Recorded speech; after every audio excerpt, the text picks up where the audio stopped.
Hey there, everyone. Welcome back to Lark's Profit.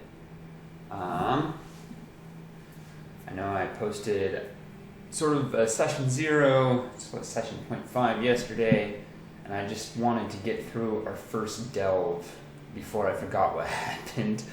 As you can see, I'm sort of looking off to the side. My monitors are side by side today rather than on top of each other. So, and the one on my right, your left, is just a larger screen, has more real estate. So that's what I'm using it for. Yep, it looks like everything's working. Hopefully it's a little less echoey. I'm in a different space today. I'm in my house.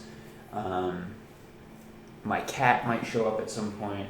My dog might decide that she wants playtime, so I'm just going to pause the recording when that happens, and I'll pick back up in a second. So there might be some jumps here and there, but overall should be pretty seamless.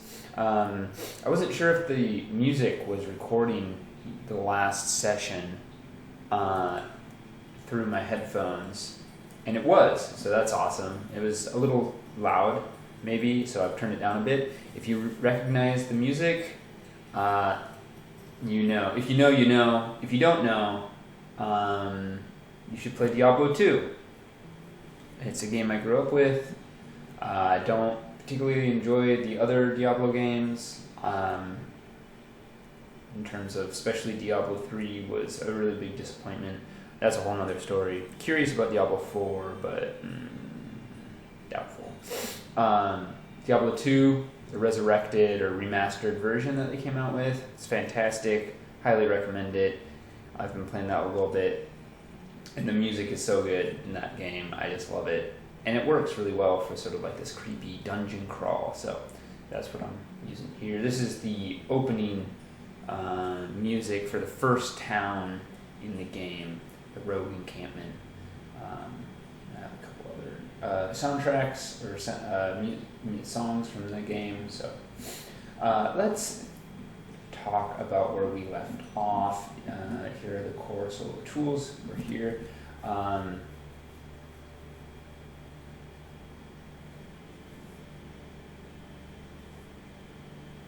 So last time we were in this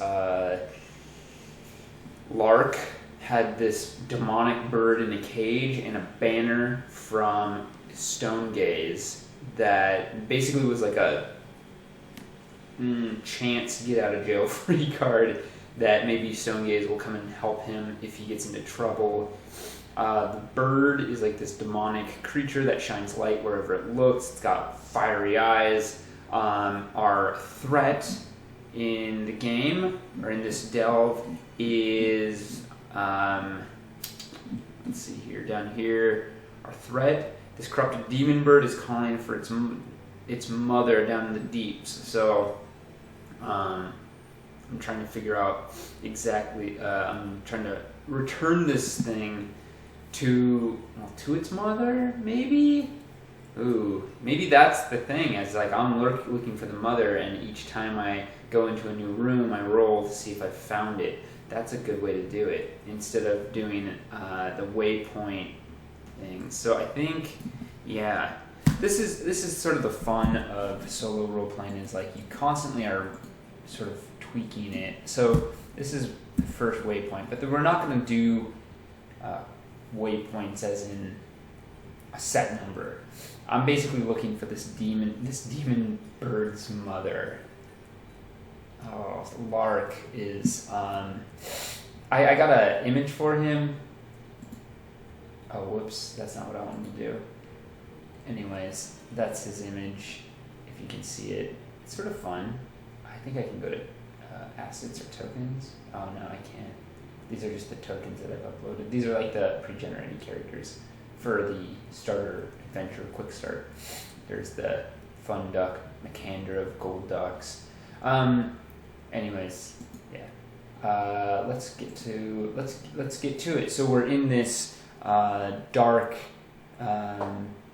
dungeon. We're in this hall. So the first expansive hall, fungus up the walls. The veins, not vein. The veins, a fungus steam and let off heat for some reason. There was a wandering adventurer, or that's what we know as the player. But Lark was looking around for them, tried to spot them, but this person was evasive, and eventually they scampered away and were not seen by Lark. So Lark, unfortunately, didn't see them, but he did try to find them. He held up his bird lantern, demonic bird lantern, and was like, "Hey, is anybody there?" Yeah. So here I'm gonna bring up the.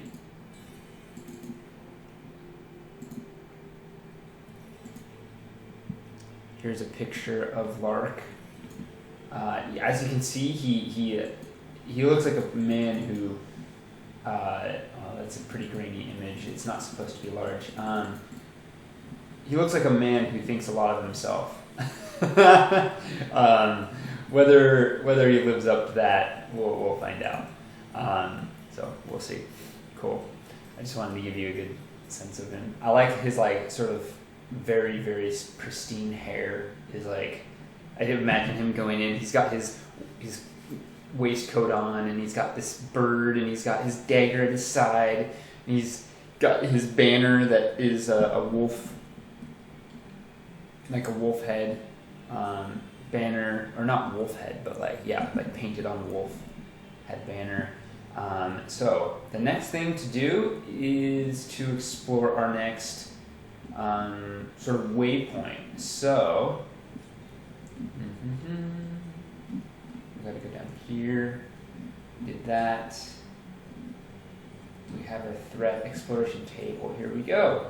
So we explore this place. We find the fungus. We hear someone sneaking around. We, Lark, hear someone sneaking around but can't locate them. And eventually he gives up. He can't find them. So he's going to keep on going into the breach.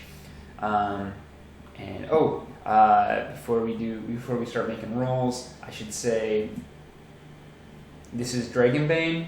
It's published by Free League. It's like Swedish. Sorry, Swedes out there. I am taking Danish classes right now, trying to learn Danish, so that's what my head goes to. Swedish Dungeons and Dragons from the 1980s. This is the new version, published by Free League and published in English for the first time. These are the solo rules over here. I have the core rule book up on my other screen, which you can't see because I will need to refer to it here and there. But hopefully not too much. I think most of the things I need are right here. So anything that I look up in the core rules is going to be off screen for you. And my name is Nors. You can find me on Coffee. Link in the description of this video, as well as a link to the Dragonbane PDF on DriveThruRPG, as well as one other thing. Oh, my tabletop, the VTT, Roll VTT. I love it. It's great. It's still in a sort of beta. It's pretty new. There are still a lot of things happening and functionalities and quality of life changes that they're trying to make. But it's good. It's very simple, and it gets out of your way, which is my favorite part of it, is that it doesn't take a lot to play games on it. And that's sort of its shtick, is the best place to play anywhere, which is a clever slogan.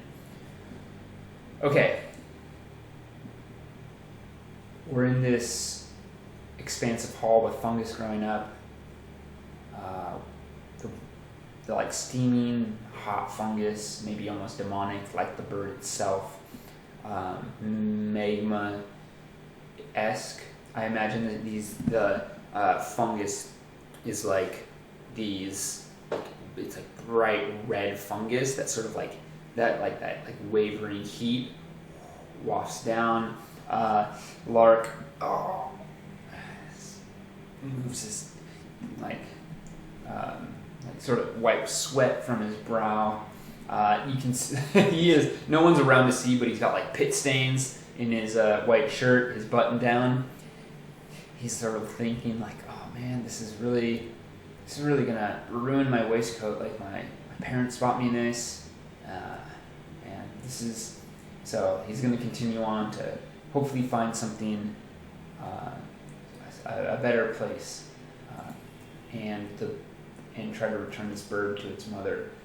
All right. So the first thing to do is this. All right. So it's 20 d20. Roll a d20 on the area table below to learn the type of zone or passage. Okay. So here's the area table. This is the first step. Area table. Roll. 13. Narrow staircase.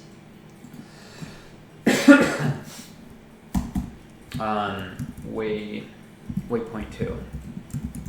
Narrow staircase.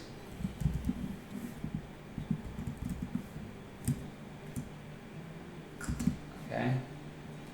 Roll a d4.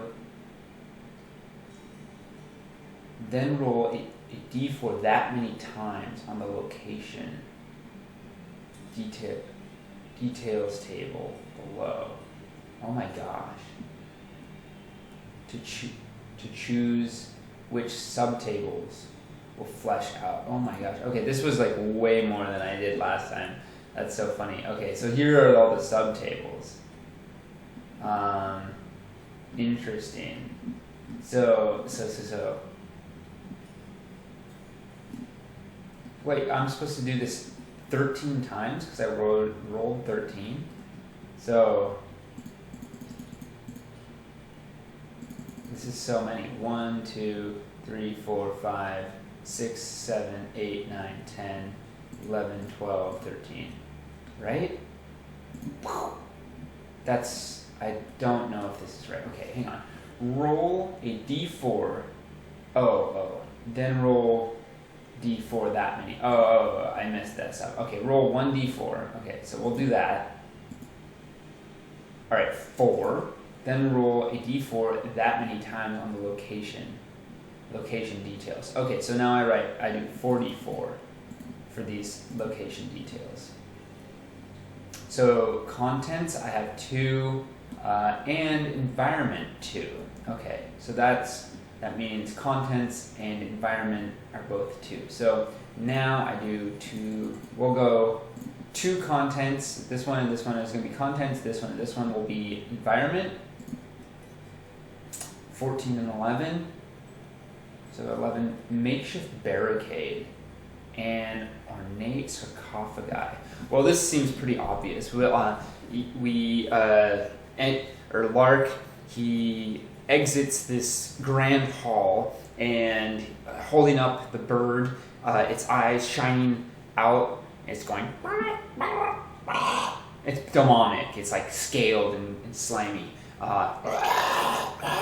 It says, and he sort of holds it away from himself, a bit disgusted, and he comes to a narrow staircase that has walls on either side, but alcoves. And what was it? Makeshift barricade. It shows that these sarcophagi have been like pushed or fallen somehow onto the stair, trying to block the passage.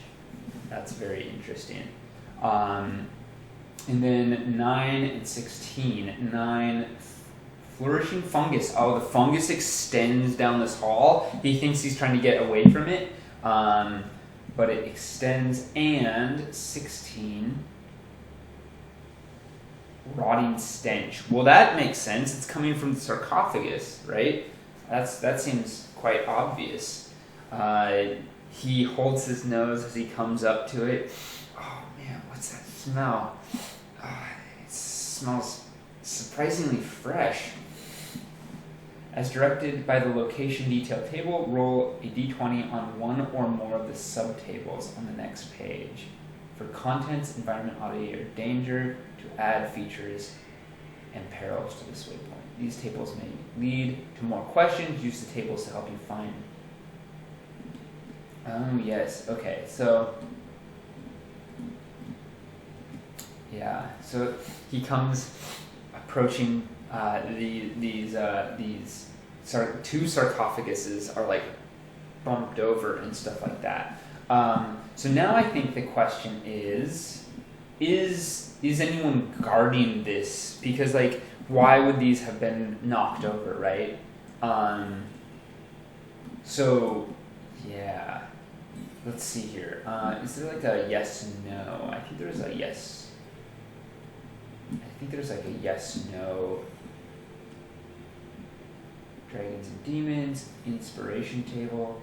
Oh, here's the yes no fortune chart. Here we go. So is this being guarded by something? So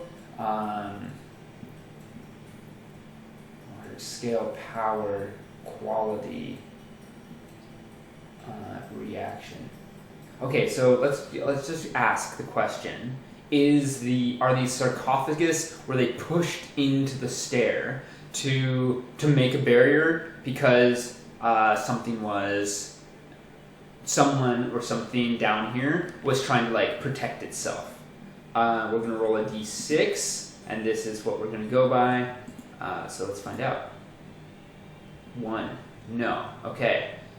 So it's not that. As he approaches, does he wake anything up? Here we are. 3. Oh, no. Okay. Does he find anything in the... like, are there bodies or anything within these sarcophagi? Or sarcophaguses? I don't know. Whatever. Let's find out. So d6. 6. Extremely. Yes, there are things within. Okay.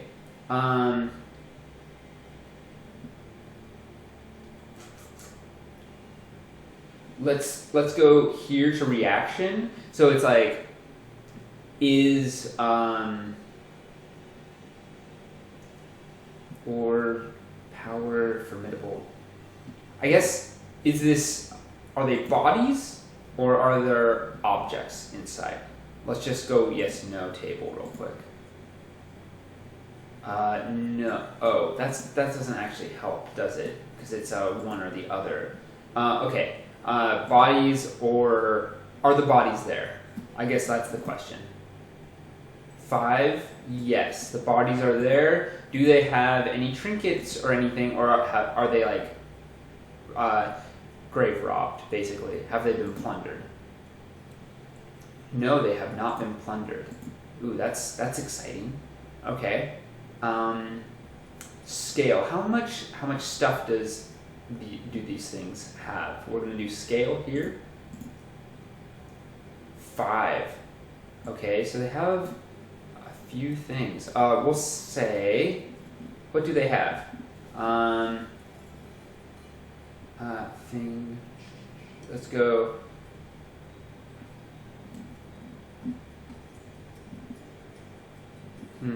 So they have something. Large could be many things, or it could be, I guess that would be the number of things. So several. Maybe just, I should have done that instead. Okay, we're gonna go back to like how many things might be on these mummies that are inside of here, and I'm gonna do this again. So we're gonna do number 4, several items. Okay, good. Several items. Wow, that's a lot of things. So, what types of surviving solo play? Let's see here. What else do we have? What other things? Okay.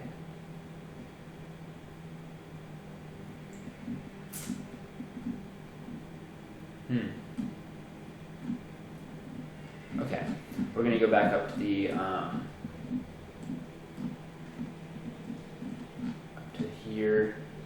All right, inspiration table. I think this is what we need. We're gonna roll a couple d20s, or a few, several things. Okay, I'm just gonna say that there are d4 plus 3. Okay, so there's 5 items total. Let's see what those are. I'm just going to roll action attribute thing. So 10, infiltrate, attribute, corrupted thing, creature. That's tough. It's hard to know. Maybe we need to like reframe this. Like, oh, I think there might be stuff in terms of like magic items. Not magic items, but like magic goods. Trade goods? Oh, that might be handy.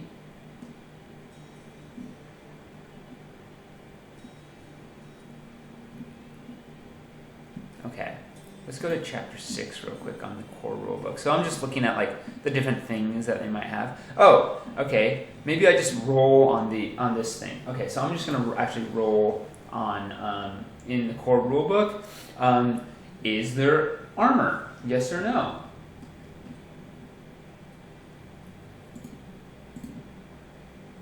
Five. Yes. 1, 2, 3, 4, 5, 6. Okay, we're gonna see what type of thing. There's 6 of these armor things, so we're gonna roll a d6 and see what one is there. 5. Open helmet. All right. Oh shoot, that's not great though. Okay, we're gonna. He sees that one of these mummies has an open helmet. It's like I imagine that it covers his ears and like this, but it doesn't have like a shield down. It just stops here. He's gonna. He puts down the bird in its cage and takes it off, puts it on his head. So he gains 1 armor. So this is quite nice. You're finding these creatures. So let's go. Where's the armor at? Here's armor.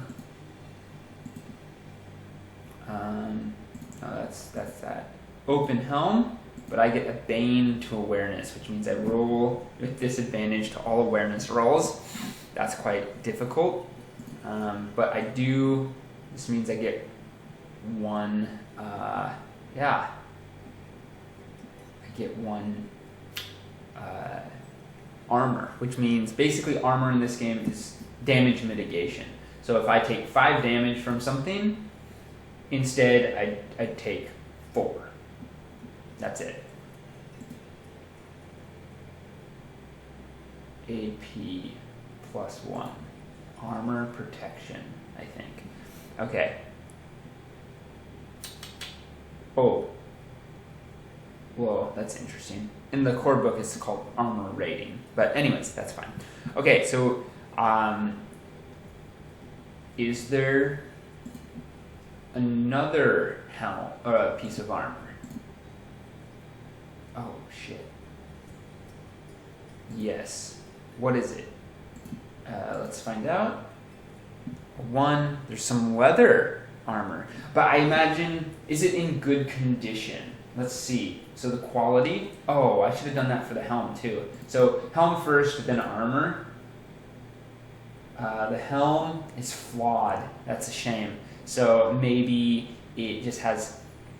It's like rusted and stuff like that. I'm gonna put here. Helm is rusted. Probably won't last long. So maybe if it takes any damage, it's going to be destroyed. If it blocks anything. And then 4, formidable. Oh no, quality. Oh, it's in fine make. Yeah, because he's looking and he finds this mummy that's like been preserved with its armor, and the leather has also been preserved, even though it's been knocked over. He's going to take it off and toss it on. So I'm going to get some leather armor. This is huge. That's awesome for me. It negates 1 damage, typically, and 3 damage versus blunt attacks. So that's quite nice. It takes some of that damage off. All right, is there more armor? Let's find out. I'm just going with armor first, and once there's like no more armor, then I'll go to the next table. No, there's no more armor. So I get a helm. I imagine the same mummy has the helm and the armor on. Maybe these two were buried together, and one is like the bodyguard of the other in death. Ooh, that's a good idea. So Lark, he takes this armor from the bodyguard of whatever else is dead. Okay, now let's see. Wow, there's a lot of. What about? Are there any weapons in this? Let's see. Nope, there are no weapons. Wow. Okay. What about clothes? Like, are there any preserved clothes? Yes, extreme yes. 1, 2, 3, 4, 5, 6. Okay, we're gonna see what's in here. So there's a table here that I'm rolling on. 2, there's a cloak. Let's see, what is the quality of this cloak? 2, mundane. It's not great. It's just a pretty. Okay, yeah, this cloak is pretty mundane. It's not very nice, and therefore I think that Lark would probably not take it. He'd be like, I have better cloaks in my closet. Maybe the cloak is on the same bodyguard character, or like sort of folded next to him. Are there any more clothes? Yes or no? Yes, there are. Okay, what else? Let's see. 2, another cloak. The other one wears a cloak as well. Let's see the quality of that. Is a 3 as well. So it's also mundane. These people are not quite nice. So that's 4 things. There's 1 more item. Is there any other clothes in here? Yes, there are. So the last piece of clothing is a 4. A fur. Oh, interesting. Okay, so this fur, what is its quality? 2, also mundane. Bane on, fur, boon on bushcraft for resisting cold. This fur, I imagine, is maybe. Oh, it's just like yeah. Oh, I know. Okay, he is looking through this stuff and he picks up this fur and he sees that it's like the pelt of a wolfkin. And he drops it and he goes, oh my gosh, what is going on here? And so whoever this was someone who killed Wolfkin. We've got 3d6 on our threat or our task. So we're gonna roll to see if anything's happened. Okay, nope. The mama bird has not found us or has not gotten closer to us, so we need to continue on. Sorry, I have like a face thing. Okay. Narrow staircase. Okay, I need to write down a couple little things. So fungus continues on the wall here. The way is blocked by some toppled. Ooh, the sarcophagi were upright, and then they like fell down like this. Okay, toppled onto the steps. Who toppled them? Why were they left unlooted? Or maybe, that's the thing, I didn't find anything that nice. So maybe they did have nicer things, but whoever toppled them and took these things did so,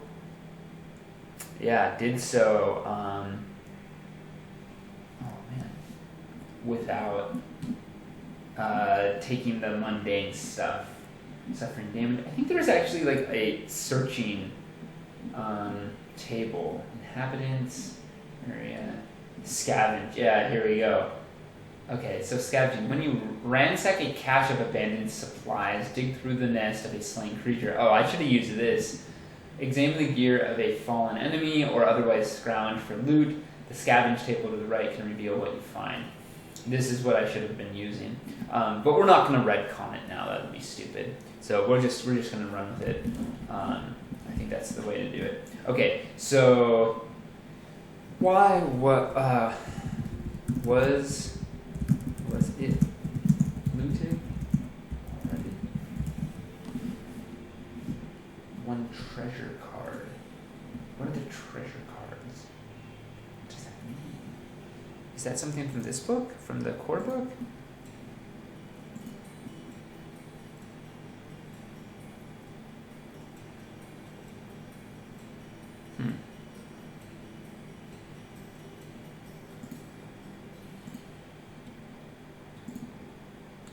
Look at the treasure.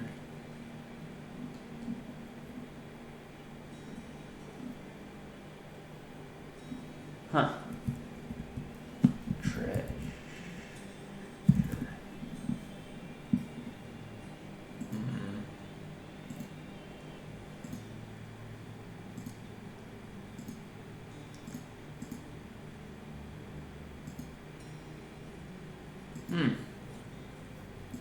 Treasure card.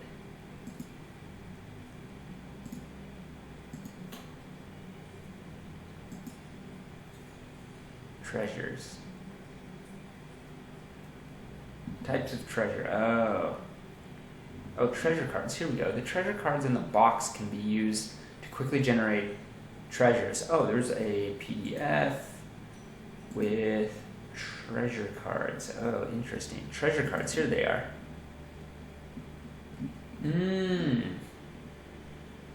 I guess they're two-sided. So basically, I could print these out and draw them. Gosh, how many? I guess, there's 40 total. So I just roll it, because this is double-sided, right? So it's like one, okay. So I just roll like D40 and see what I get. Yeah, okay. That's cool. That's fine.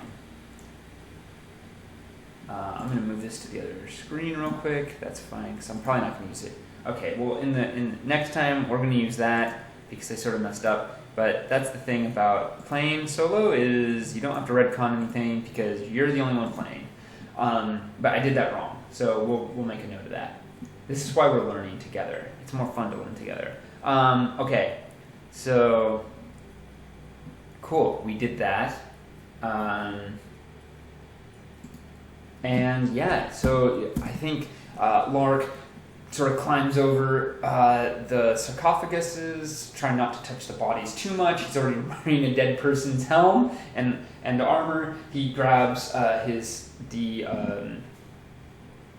banner that Stonegaze gave him and the bird in the cage, and he looks at it and goes, maybe I should just let you out and you could just go free here. And he reaches up to undo the cage, and the bird snaps at him. He goes, okay, all right, maybe not. And he's going to continue on. So we're going to go to another waypoint. Waypoint 3.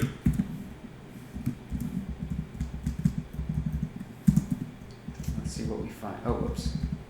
This is waypoint 2, waypoint 3. Alright, so D20 on the area table below to learn what I'm traversing. Let's see. 13, narrow staircase. This staircase is simply just extremely long. There's a small landing, and it just keeps going down and down and down. Roll D4, and then, okay, so 2D4.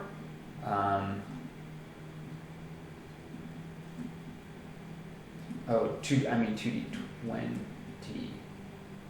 Oh no, 2D4 on here. Wait. Roll a D4, then roll a D4 that many times on the location. Okay, so I need two of these. So I got a 3 and a 4, an oddity and a danger on this staircase. All right, here we go. I want oddities and dangers. This is great. So I need to roll a d20 on each of these. So we'll go oddity, danger. I'm going to change the color of these. Yeah. I like that. That's cool. 18 for the oddity. Talking statue. And the danger, 14. Imperiled adventurer. Oh, well, this seems pretty obvious to me. I think, okay, so we continue, or Lark continues down the staircase. He's, it just keeps on going down and down. Man, this is giving me ideas for drawing maps. If you want to see my maps, you should check out my my coffee page. I can show you a couple right here. Let's take a look at this one.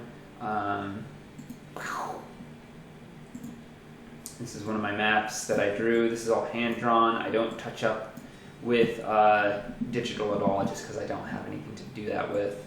But I'm quite proud of it. I like this big pit. It seems interesting. And this cute little like swamp area is fun. Anyways, total sidetrack. Sorry.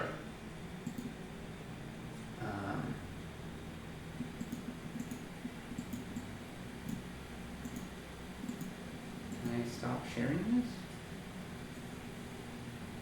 Show a party, view another window, rename, download, remove. Okay, whatever. We're just gonna leave it up. Yeah. Okay. So. Oh, there we go. Oh, this is so much better. Aha! I didn't know I could do that. It's been different every time. Cool. I'm so much larger now on the screen. So, let's see here. There we go. We're going to say Lark goes down. He's holding this cage aloft with this bird. He goes down and down, spiraling down, and then he hears. Ooh, does he hear it? That's the question. I think, I'm going to have to do awareness, but my awareness is got disadvantage. So I'm going to have to add an extra d20. So disadvantage with this is pretty rough. Okay.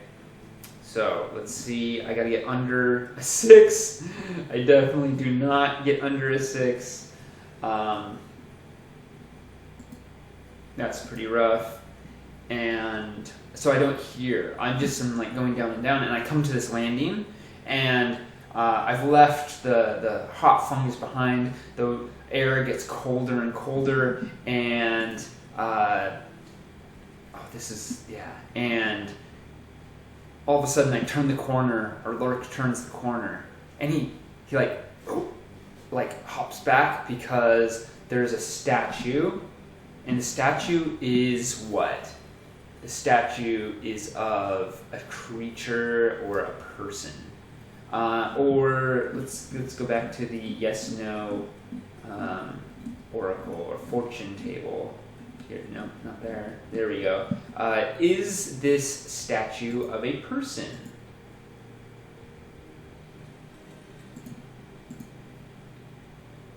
Yes. Okay.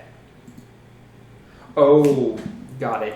Yep. Okay, this is the statue is built of, say,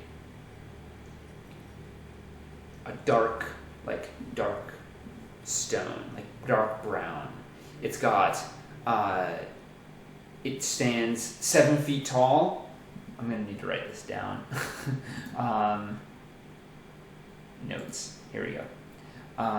So a landing on the long stair, and talking statue,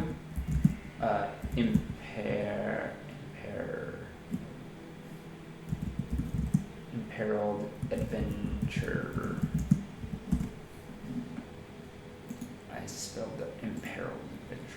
This statue is dark brown stone. It has large arms. I can just imagine like thick arms, and is helmed. It looks like a horned. It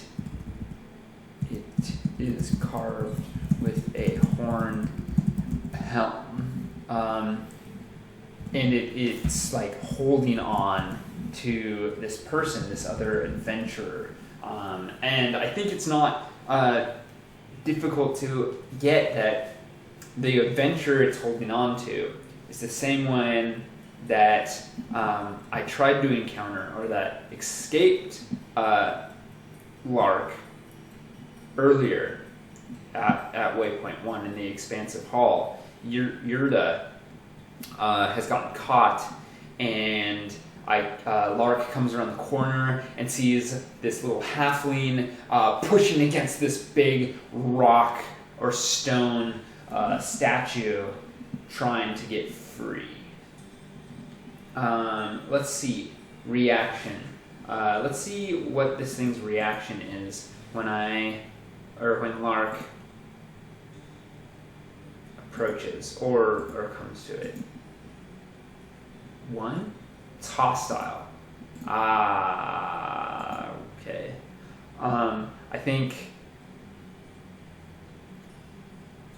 Okay, so this little halfling is trying to push away from it, and it's holding on to her, and shit. And yeah, how is this gonna work? I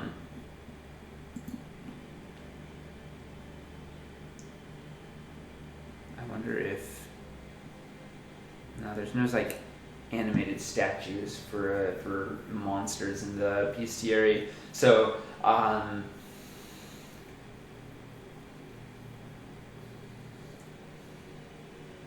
Lark sees this happening. He runs forward. Hey! Take your hands off! Take your hands off her! And this little halfling's like, help me! Help! I'm trying to get out of here! And gosh, I think that's initiative. So the way initiative works in this game, I quite like.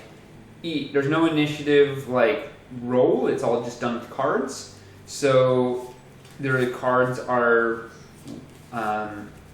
10 cards, 1 through 10.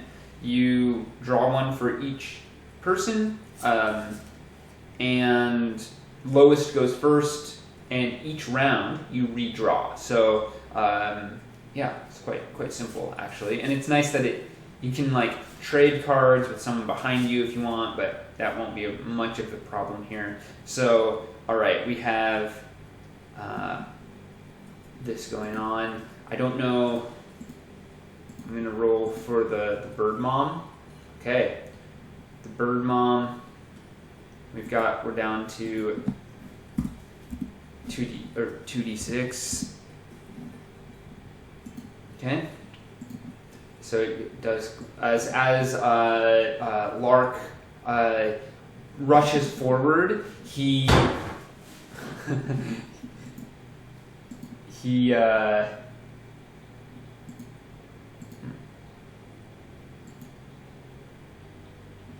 rushes forward and drops the bird, and the bird lets out this like as the cage like bumps around.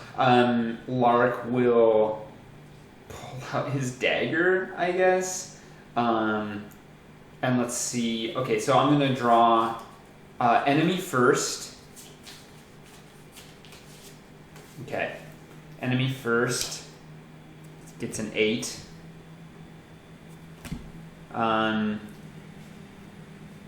Halfling second gets a 10, okay? And Lark third, 5. Well, that's lucky. So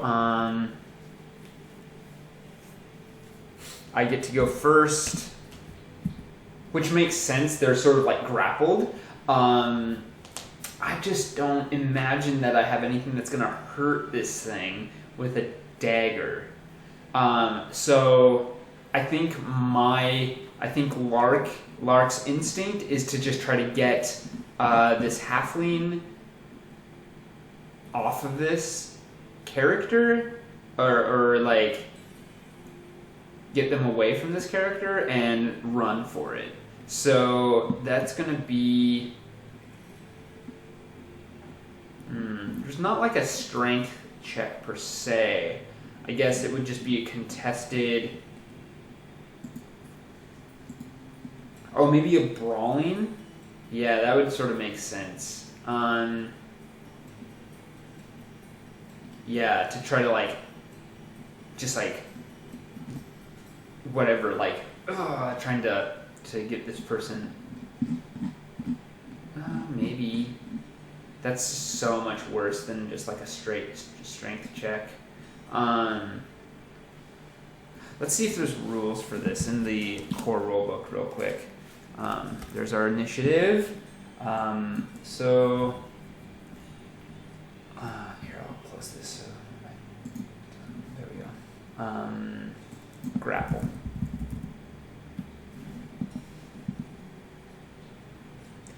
You get a boon to brawling roll when you try to grapple another person or prevent the enemy from breaking free. Okay, so brawling and grappling is like spot on. All right, I had that right instinct there. So since they're grappling each other, I think it's going to be Lark going up to try to sort of unhand this person and is going to try to do this. I think this is quite difficult just because I can use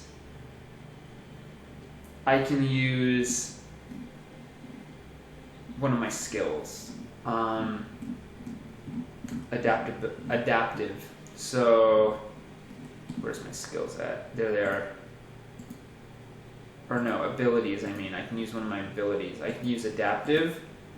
So when rolling for a skill, you can choose to make the roll using another skill of your choice. You must be able to justify how you use the selected skill instead of the normal one. The GM has the final word, but should be lenient. Okay, so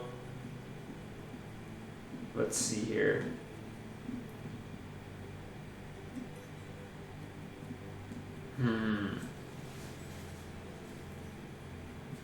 How would I use another skill? Let's see. Sleight of hand, nah. Persuasion, no. Evade, no. Bushcraft, no. Bartering, absolutely not. Shit, maybe I can't use it. I don't think I can. I can't really see. Like if I had knives, but a knife wouldn't do anything to stone. So, shit. Yep. Okay. I'm just gonna go for brawling just straight. I just don't see how. Like even stabbing it in the eye, it's a stone eye. Like this moving statue is so like formidable. Like there's just nothing that I can do. If I had a blunt weapon, I could like crack it. Yeah, like even hitting it like on the wrist to crack its like grip or something like that with like a mace would be super handy. But since I have a knife and that doesn't do bludgeoning damage, I just don't think that'd work. So we're just gonna say it's roll under 6. You never know. I'm gonna try to. Lark is gonna try to pull this person free. Oh! And I make it. Yeah, Lark gets there. He runs up and he's so quick. He tries to grab her, pull her back. Her shirt or her robe rips. Ah! She yells. This monster is sort of posturing. So that's Lark's turn. Lark is able to free her and hold on to her. And that is her turn. So now I get to do this fancy, there's a new, it's like hostile table. Here we go. So melee attack, range attack, sneaky. Okay, so let's see, NPC attack table. Choose an NPC's role, melee attacker, ranged attacker, sneaky attacker, or magic attacker. So this is definitely going to be melee attacker, but So the NPC, magic attacker for Yurda. Yurda is a magic attacker because she is a mage. We've noted that in our notes down here. Mage, strange clothes, robes that shine with magic runes. Cool. So I roll a d6. Let's see what happens for Yurda. What is she going to do? 5. Alright. 5.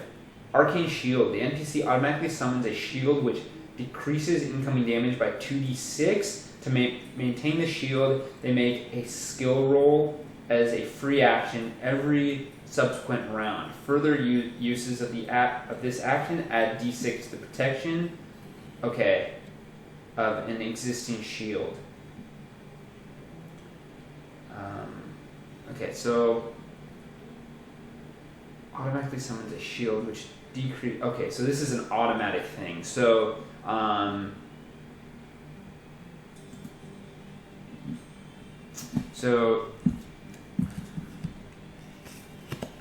we go. Lark grabs the Halfling and pulls her free. Free from the clutches of the statue. The Halfling casts Arcane Shield. I think on herself, because she's like just trying to get out of here on herself, and she's trying to survive. So that's 2d6. Decreases incoming damage. To maintain the shield, they make a skill roll as a free action every subsequent round. Okay. Further uses of this action add d6. So 2d6. Wow, that's 9. Okay. So that's gonna mitigate 9 damage. That's a lot. That's so good. Okay. And then she's gonna try to make a run for it. Does she run? Which way does she run? That's, I think, the question. So, I guess we'll go odd will be down the stairs, even will be up the stairs. Even. She runs back the way, she starts running back the way Lark had come from, and she had come from. So she's like, I gotta get out of here. This is the way to go. Why am I going deeper? Oh, maybe, she ran down here to try to get away from Lark. And then she met this statue and went back the other direction. That's nice.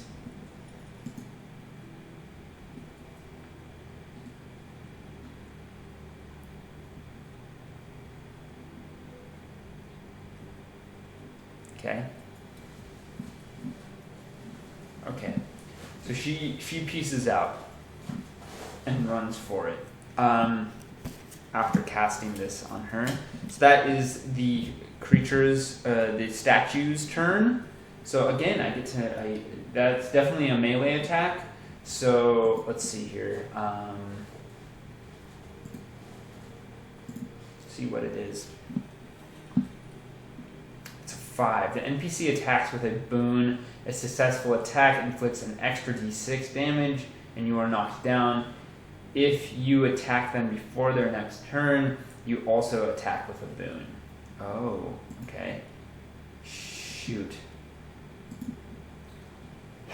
Alright, this statue is going to lash out at me. Here's the NPC. Minion or boss? I think this is a minion. It can't be the boss. The bird would be a boss, like the bird demon. But this is a minion. So we're going to say it leaps forward and tries to slam its thing into me. Its attribute is 10. So it needs to roll under 10. It's not particularly skilled or anything. It does not. I'm able to sort of leap back, or Lark leaps back, knife in hand. Stay back! And that's its turn. Alright, so now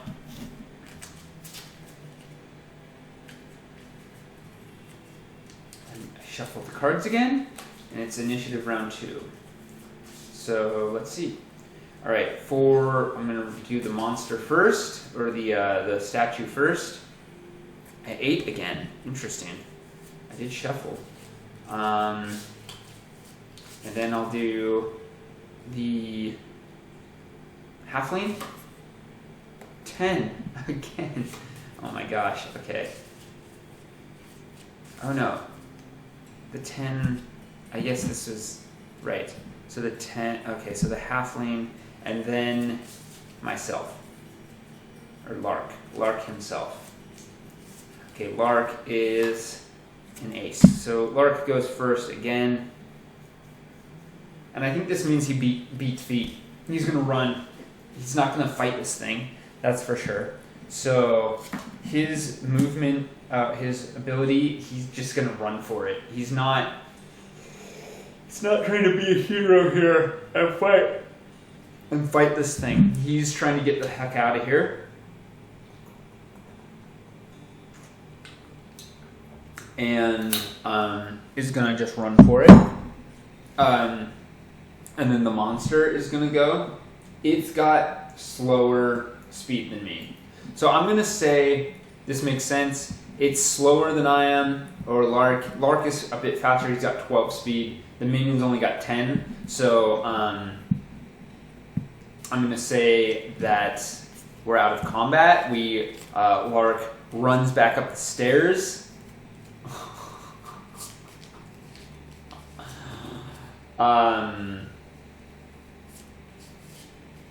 He grabs up, I think he does grab up the bird in its cage. The cage is dented, but he leaves the banner behind.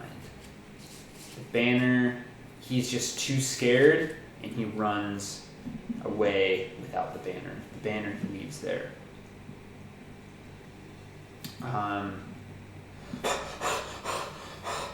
He comes back up to the Grand Hall. He's vaulted over, and he sees the little halfling wheezing. He goes, "Oh, what were you doing down there? I don't understand. Why did you just run away?"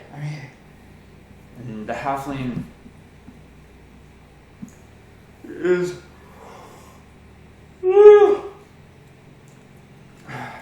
halfling pants too, sweating. The heat from this fungi is radiating all around them.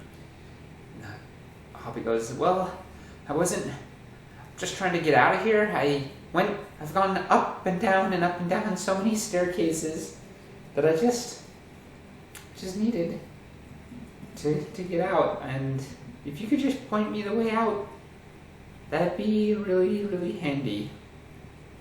And Lark's like, "Yeah, it's just that way." He points the way he thinks he came in, down to this first level. He goes, "You're almost there. Did you come in after meeting Stonegaze? The Wolfkin. I think he sent a lot of people down here." And then Lark's eyes widen, and he's like, "Oh, I forgot his banner. I'm gonna have to come back for that eventually. Who knows what's gonna happen to it? But I'm not going back down there. Not right now. Not with this thing." He's gonna hold up the bird, demonic bird, and I'm gonna roll. See, okay, nothing happens. I'm gonna have to go find another waypoint.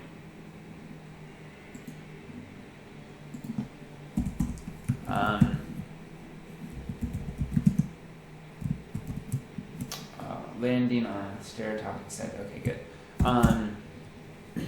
I could use some help if you just trying to get this thing back to wherever it came from. And he holds up the cage with the bird in it, and apparently its home is pretty deep, and I don't know. I don't know why Stone Gaze even had it. So let's see. Let's ask some questions real quick. Did Stone Gaze send Yirda down here? No. Okay.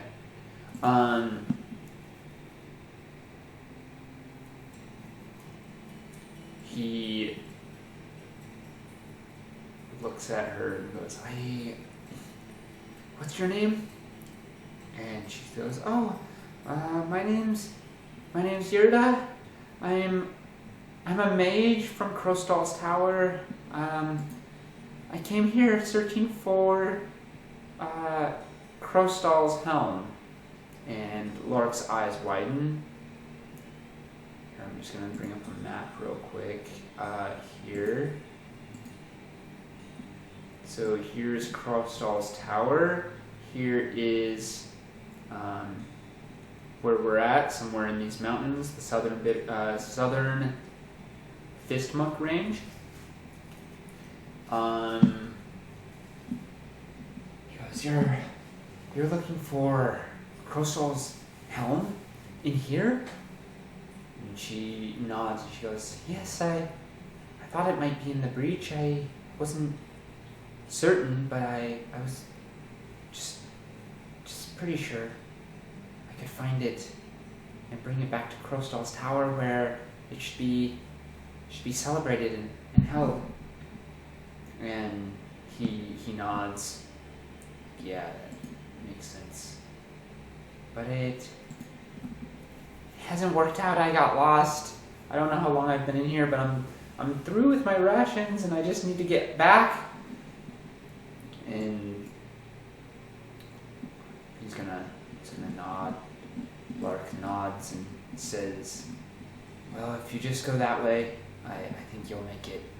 I'm gonna take another passage. I gotta get this little thing back to its mom, or back to wherever it came from.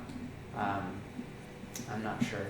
Ooh, okay, I'm gonna say, since we're about to find pathway 4, so I'm gonna say this is 4 through 6, so if the monster doesn't catch up with me, and we get to 6, because that's the first number of waypoints that I rolled, then I'd find a different solution. Lark will find a different solution for this little creature. Okay, so he points Yirda in the way. He goes, head towards her home. My father owns a shop there called Songbird's Emporium. Songbird's Mercantile and Accessories. Tell him I sent you, and tell him I'm okay for now. And yeah, she nods and takes her leave. Scampering back up the stairs, he watches her go. We're gonna continue on to the next place. Here we go. Roll D20. Okay. So here we go. D20. I know this is a lot of rolling. So what type of place do we find? Burrowed tunnel. We turn down. Lark turns down another passageway. Burrowed tunnel. And the walls, the heat recedes, the walls begin to fall apart. Like the walls are stone, like packed, like laid stone, and suddenly they sort of degrade and become a burrow, more of stone that's been cut out rather than laid stone blocks. Okay. So I got to roll a d4, just one.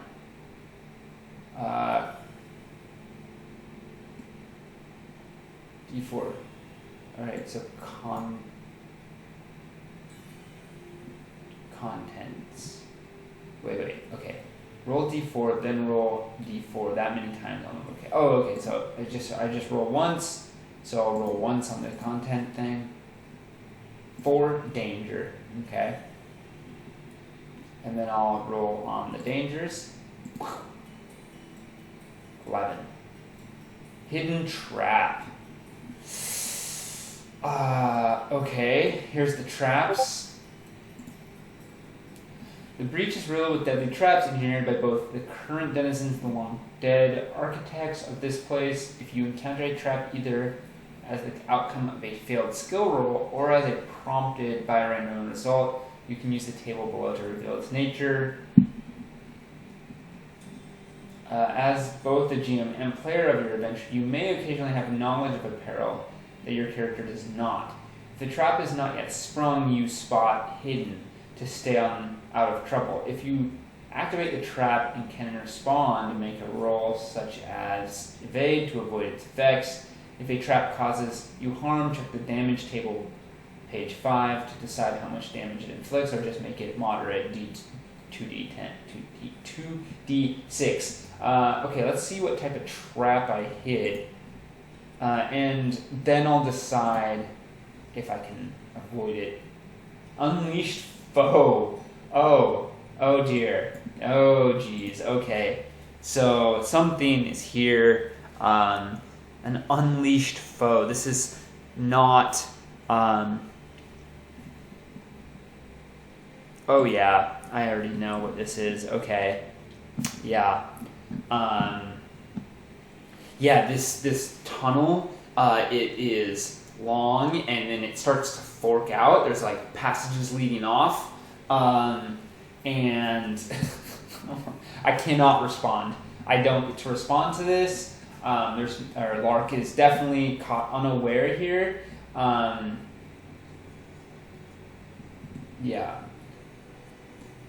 Yeah, so this is another moment of initiative. But first, I believe that this creature probably, we're going to say, as I go, or as Lark goes, he's holding the bird aloft. He's got his dagger out. He's not messing around now. And there's like these, like, sort of like vines hanging down. He's like, what is that? And he reaches up and he touches one, and he pulls it away, and it's sticky.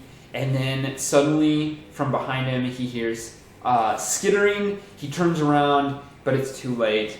A monster is upon him. This giant spider with a huge, like, abdomen. It's at least as big as a horse, maybe larger. It rears up. It's got its legs out, and it pounces on him. And it's gonna make a surprise roll since this is an attack. And he has that helmet on. He couldn't hear it coming, so this totally makes sense. And this is a monster, which means monster attacks, it automatically hits. I just roll a d6 to see what it does. So let's see. 3. Mesmerizing eyes. The monstrous arachnid stares at the player character with a terrifying multitude of eyes. All victims within 10 meters must make a will roll to resist fear. Alright, so I gotta make a will save. Basically, willpower. Okay, I'm pretty good in will. Well, it's my lowest stat, but I'm still pretty good. So this thing is gonna do this as like a surprise attack. 1. Boom. That's a dragon. Rolling a dragon. Let's see. I think there is like a dragon table in here. Like dragon and demon table. Let's see. Where was it?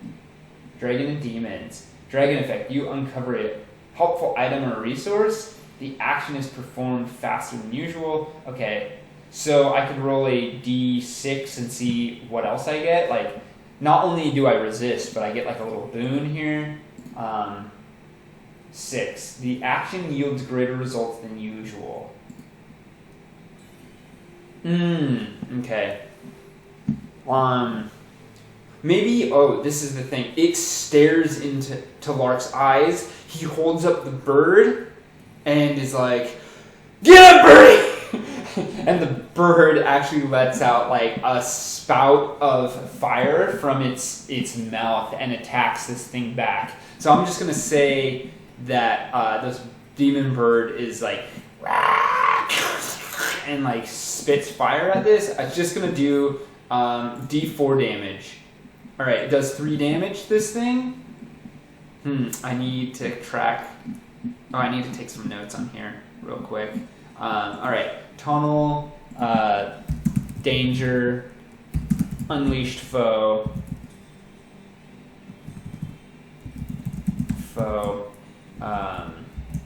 giant spider attacks. And it's got, so it got dealt 3 damage, so it's got 33 of 36 HP. It's big. I don't know if we're going to be able to fight this thing. But that brings up initiative. So, let's see here. I'm going to actually do this out so that I make sure not to have any duplicates like last time. Alright, so monster first. Monster gets 2 cards because it's got ferocity of 2.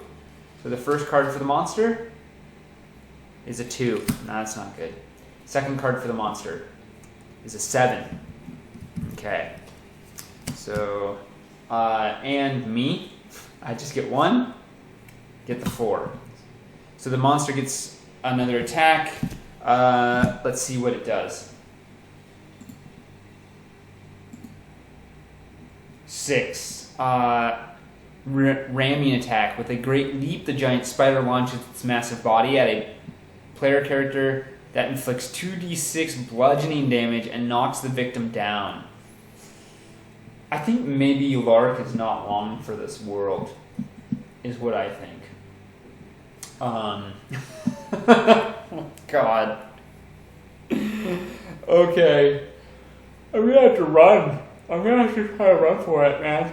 This isn't good. Okay, so 2d6 damage, it knocks it down. I do get some good armor here. Do I have anything that I could like? Oh God, I wish I had the banner. So I get, okay, it's bludgeoning or blunt damage. So basically I take 4 damage off of whatever damage it deals me. So 2d, so I take 4 off, so it only deals me 3 damage. That's actually quite good. I mean, yeah, obviously it could be better. Like I could take less damage than that, but that's okay. 3 damage is not so bad. This thing pounces off me. I drop. Lark drops the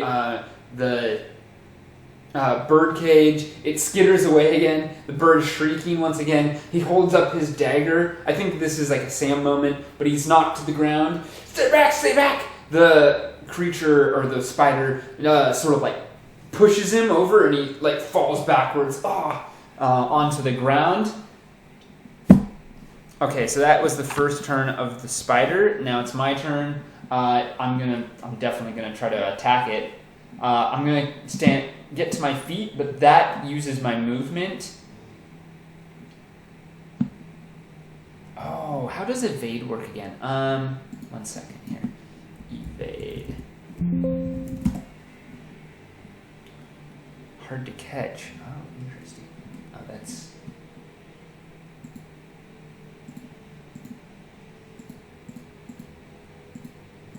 Evade. Roll for this skill when trying to dodge. Okay. Attack or flee from combat. Read more in chapter 4. Damage. Armor. Death.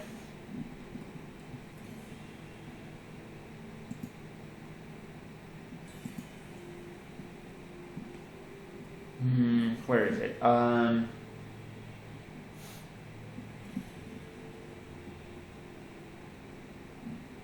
see. Parrying. Rolling a dragon on parrying. Dodging. As an alternative to parrying, you can try to dodge when hit by an attack. You cannot parry and dodge the same attack. You must choose one. You can dodge while prone. You must declare that you are dodging before the opponent rolls for damage. Roll for evade. Okay, so it's basically just a straight roll. But that's fine. Because I did...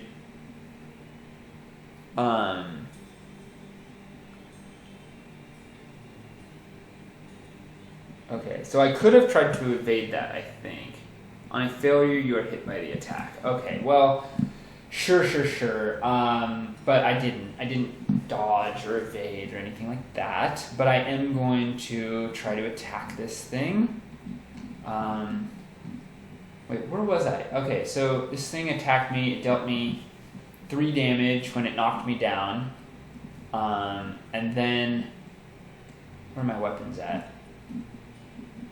I don't know. Inventory, magic, armor, weapons. Here we go. Oh yeah.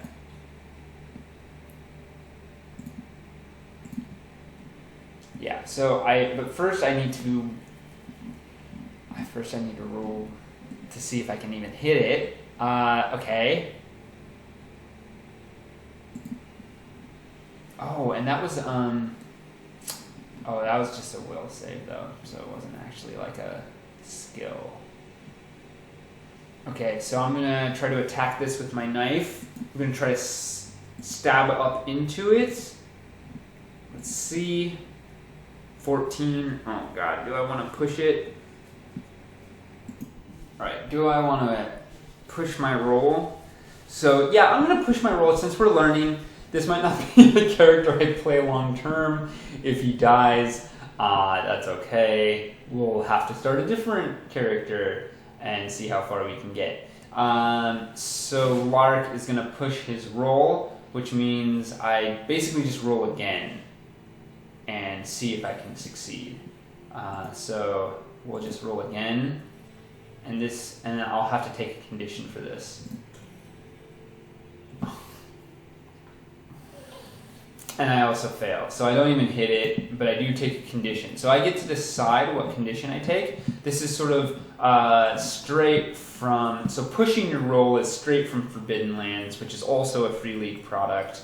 And it's really, really good. So, yeah, I have to take a condition, basically giving me disadvantage on one of these things. So I'm going to take disadvantage on will... Or I'm scared. Yeah, of course I'm scared. That makes like thematic sense too. Because this thing is bearing down on me. I'm terrified, and that's my turn. I've tried to stab it, and this thing has like pinned my arm to the ground, and it makes a second attack this round. That's fun. That's great. Just great. I think maybe Lark has a very short adventuring career all of a sudden. This time it's a 3. Mesmerizing eyes once again. Oh no! Fear. What's the fear? Let's see.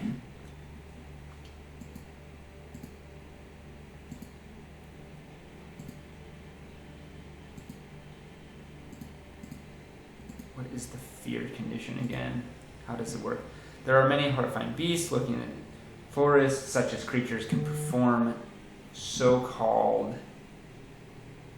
attacks. Fear attacks can also be triggered by magic. When struck by a fear attack, you must immediately roll against will. The roll can be pushed, optional rule, and does not count as an action, particularly frightening events even can give you a bane on the roll. If the will roll fails, you must roll. Yeah, but what does What does being what does being feared do to you? If the will fails, you must roll on the fear table on the next page. Oh, there we go. Okay, fear table. Well, okay, that's nice. I have disadvantage on this. We're gonna add a 20. 2 rolls under 12. Here we go. Oh, I succeed! Yes! Oh, oh my gosh. I'm terrified. I'm so frightened, but I resist this monster's fear attack once again. That's huge. Absolutely fantastic. I am going to roll 2d6 for Mama Bird. We're down to 1d6. Okay.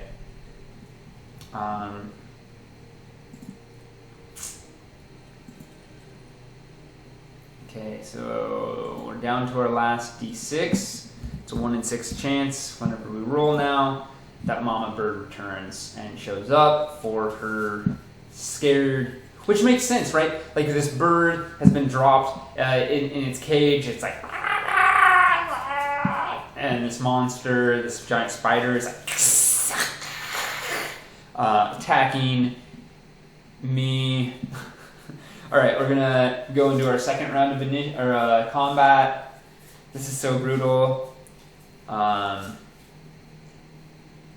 So first, monster. Actually, let me do this real quick. There we go. First, we draw for the monster 2 cards, and then 1 for me. It's a 3 and a 10. Okay, well, probably going to go first, but I probably get to go second. I got a 7, so I go second again, so same order. This creature goes first. Let's go back to the stat block here, and it's going to roll a d6 to see what it does. 4. Poison Sting. Great. Great. The 8-legged horror raises its rear end and attacks a player character with a poisonous stinger that shoots out of its impulsive body.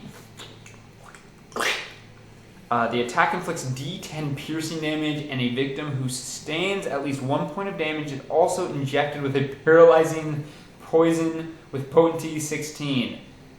The attack can be parried. Ooh. I'm going to have to try to parry this for sure, because I do not want to be paralyzed. That sounds horrible. Okay, so I need to look up the parry thing real quick. So, parry.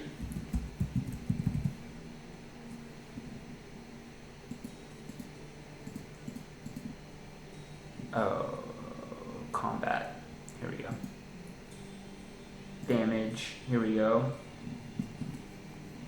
Parry and dodge.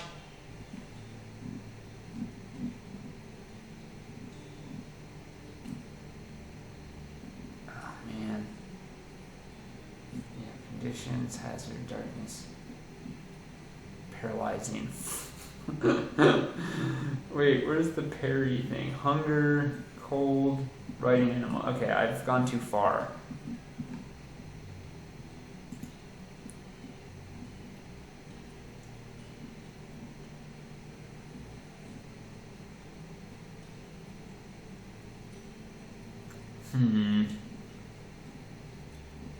Okay, darn it, this is just stupid.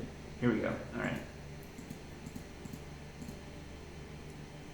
Both melee and ranged attacks can be parried, but the latter requires a shield. Oh, the latter, which is a ranged attack. Parrying is a reaction that takes place outside of your turn and replaces your regular actions in the round. Yeah, okay, but what do you roll for it? Movement, sneak attack, parrying attack, critical hit can be parried. Parrying.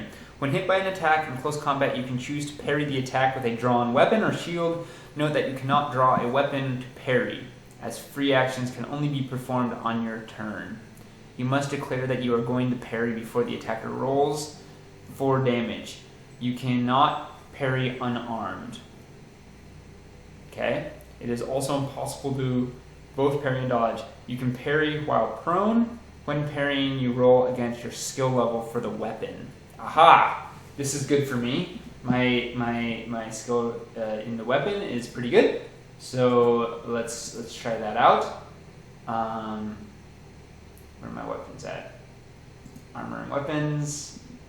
Oh, this is my skill. Okay, so knives. So I'm gonna try to use my thing to parry. So that's basically using my turn to try to stop this from happening. Otherwise, I think I might be dead. Let's find out.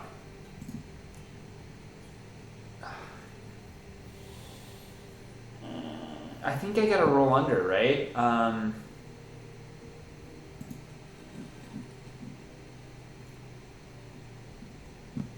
Okay. Rolling above your skill level means that your action fails. Oh. Okay. So maybe I succeeded. Then roll a d20. A result that is lower than or equal to your skill means that your action succeeds. Yes. All right. So I just barely make it. Oh my gosh. Okay. This creature takes out its stinger. And slows down. I think Lark sees it coming. He sort of like rolls to the side.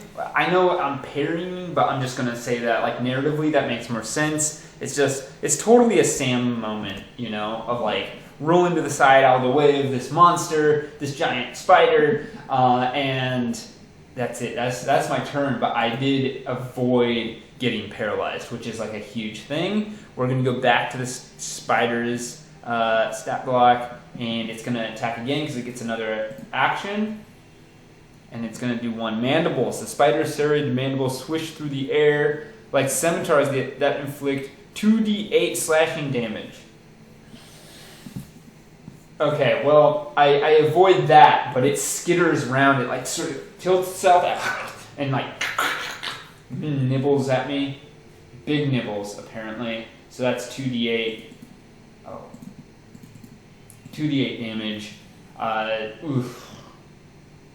So that's going to be 8 damage total because I do get some mitigation from my armor. Let's see, armor. So I get 1 from that and 1 from my leather. I'm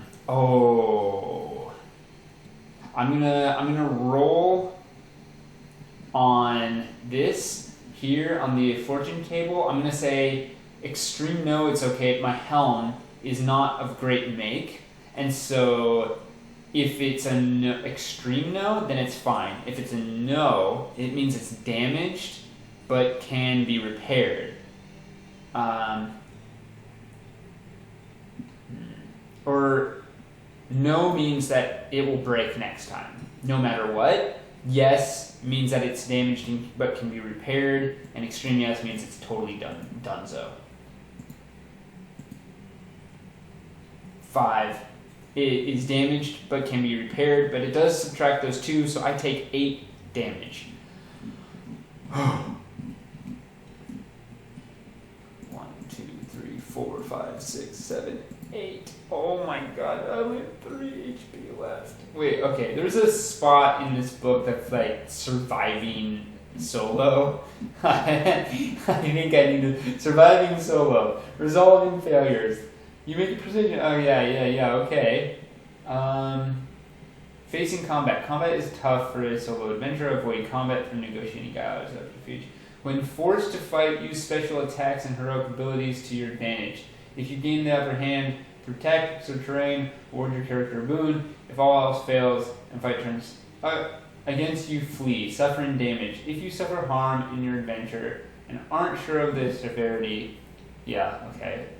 As a stalwart hero solo adventure, you may make a healing roll to tend to your own wounds during a stretch rest.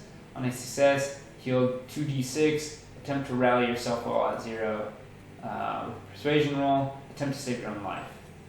Oh, what's the, oh yeah, okay, page 50, what is that again? What's the rally? Let's see.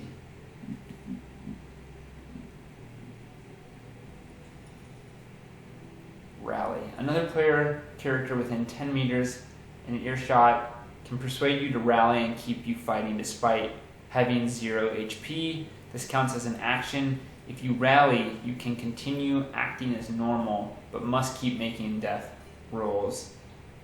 As described above, you can even try to rally yourself, rolling against will, but with a Bane. But that doesn't apply here. When you have 0 HP, another person next to you saved your life while you with a successful healing roll without bandages. They get a Bane roll. This counts as an action. Multiple attempts are allowed. If the roll succeeds, you stop making death rolls and recover d6 HP. You cannot save your own life this way, even if you have rallied.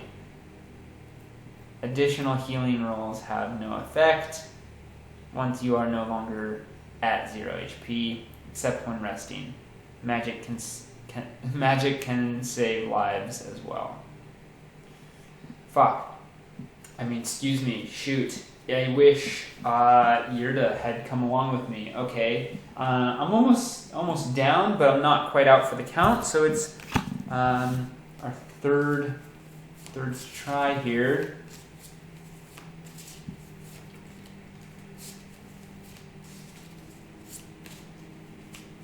Okay.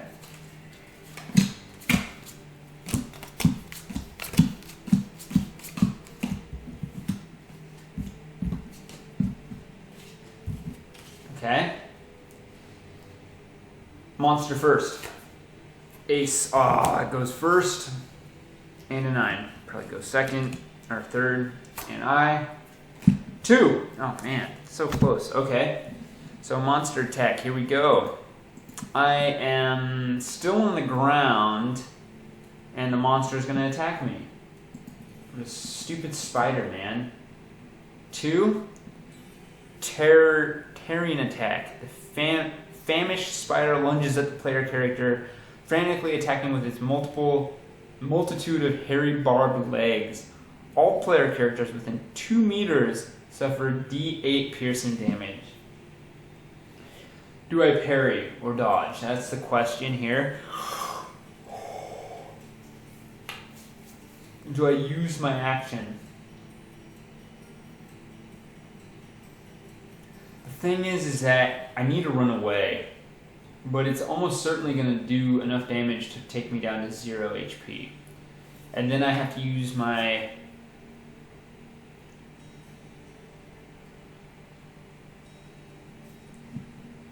I want to save my life, but I don't know if I can. I might have to make a new character. Like, thematically, let's just plan this out. This monster's freaking huge. I've done 3... I didn't even do the damage to it. My bird did 3 damage to it. The demon bird. That is maybe about to kill me because it's screaming and its mom is coming. Let's roll a d6 to see if mama comes.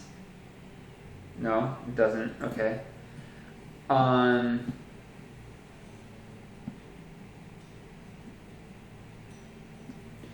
Did Lark show Yurda the right way?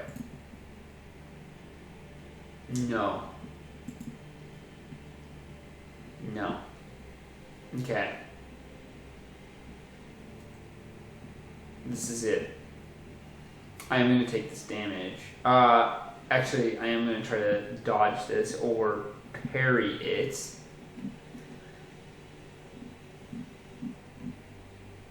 Okay, so I'm going to use parry to try... Oh wait, I can't use parry for this because monster attacks hit automatically, I'm pretty sure. Monster attacks. Monster all uses attack. When it attacks each monster in a unique set, which are summoned in the table, the GM rolls or chooses an attack from the table when it is monster turn. Monsters never roll dice to hit their target. Monsters hit automatically. Performing monster attacks counts as an action. unless otherwise specified. Monsters' attacks have the same range, blah blah blah. Dodging. As a rule, a monster attack can be dodged, but not parried. This applies to attacks with an area of effect. Okay, so I'm gonna try to dodge this roll. I don't want to deal with this. So that'd be an evade roll. I think my evade is pretty good. Yeah, it's the same. Okay, so I'm gonna try to evade this attack.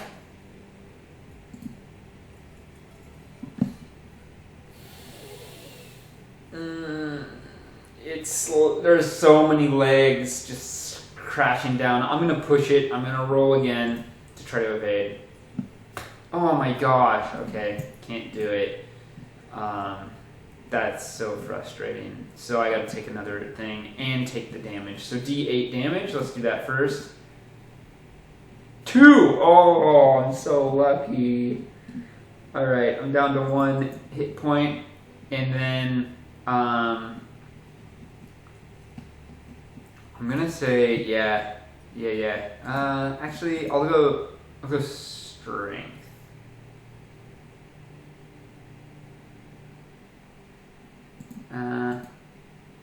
Sickly, dazed. I'll be dazed. Yeah, I think that makes sense.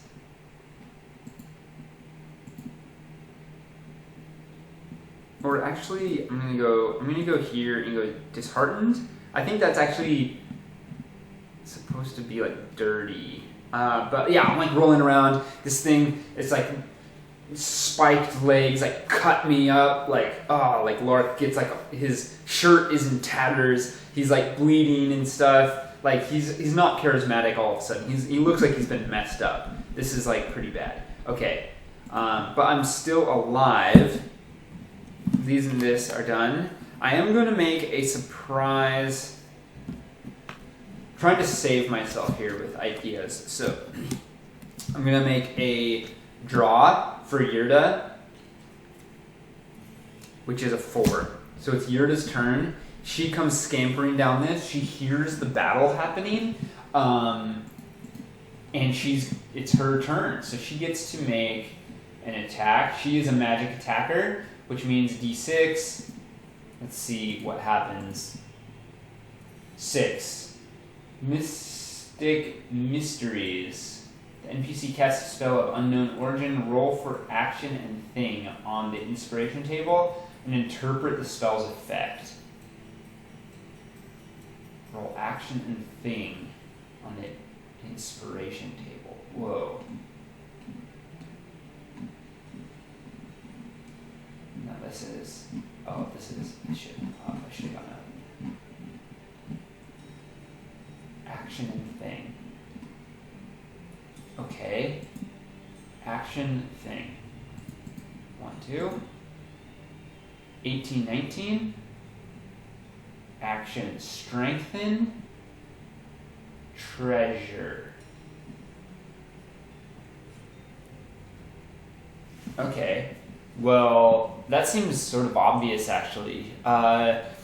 Yurda rolls up and she's like, I'm coming! And she moves her hands around the glowing runes on her cloak flare with like a purple magic. She's and this power like imbues Lark's armor that he is wearing. Yeah. So I'm going to say that it imbues Lark's armor. I don't know. Let's see here. Studded. So now it's going to count as studded. So I get basically 1 up. But it doesn't give me that bane to sneak. So basically I just get slightly better armor. I think that is pretty legit. I feel like dealing damage to the monster would have been a better situation, but that's okay. Alright, I'm gonna go heads or tails. 1, the monster attacks me. 2, the monster attacks Yurda. Alright, sweet. Okay, Yurda is gonna get an attack from the monster. The thing sees this magic go past it. It imbues Lark's armor. The monster skitters around and is going to unleash an attack. It already used the tearing attack, so it can't use that again. So D6, here we go. Ramming attack. It charges Yurda.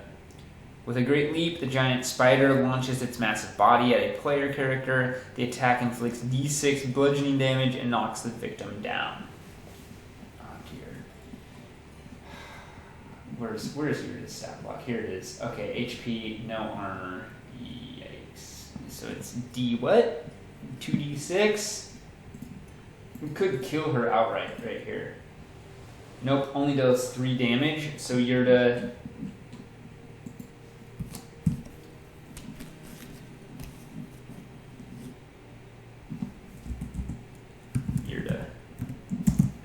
has 9 of 12 HP left.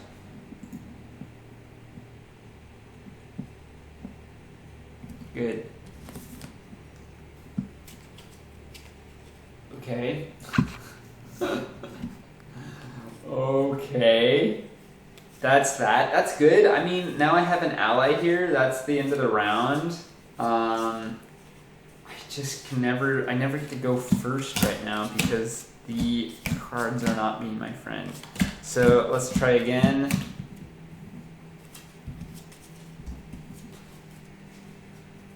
Okay.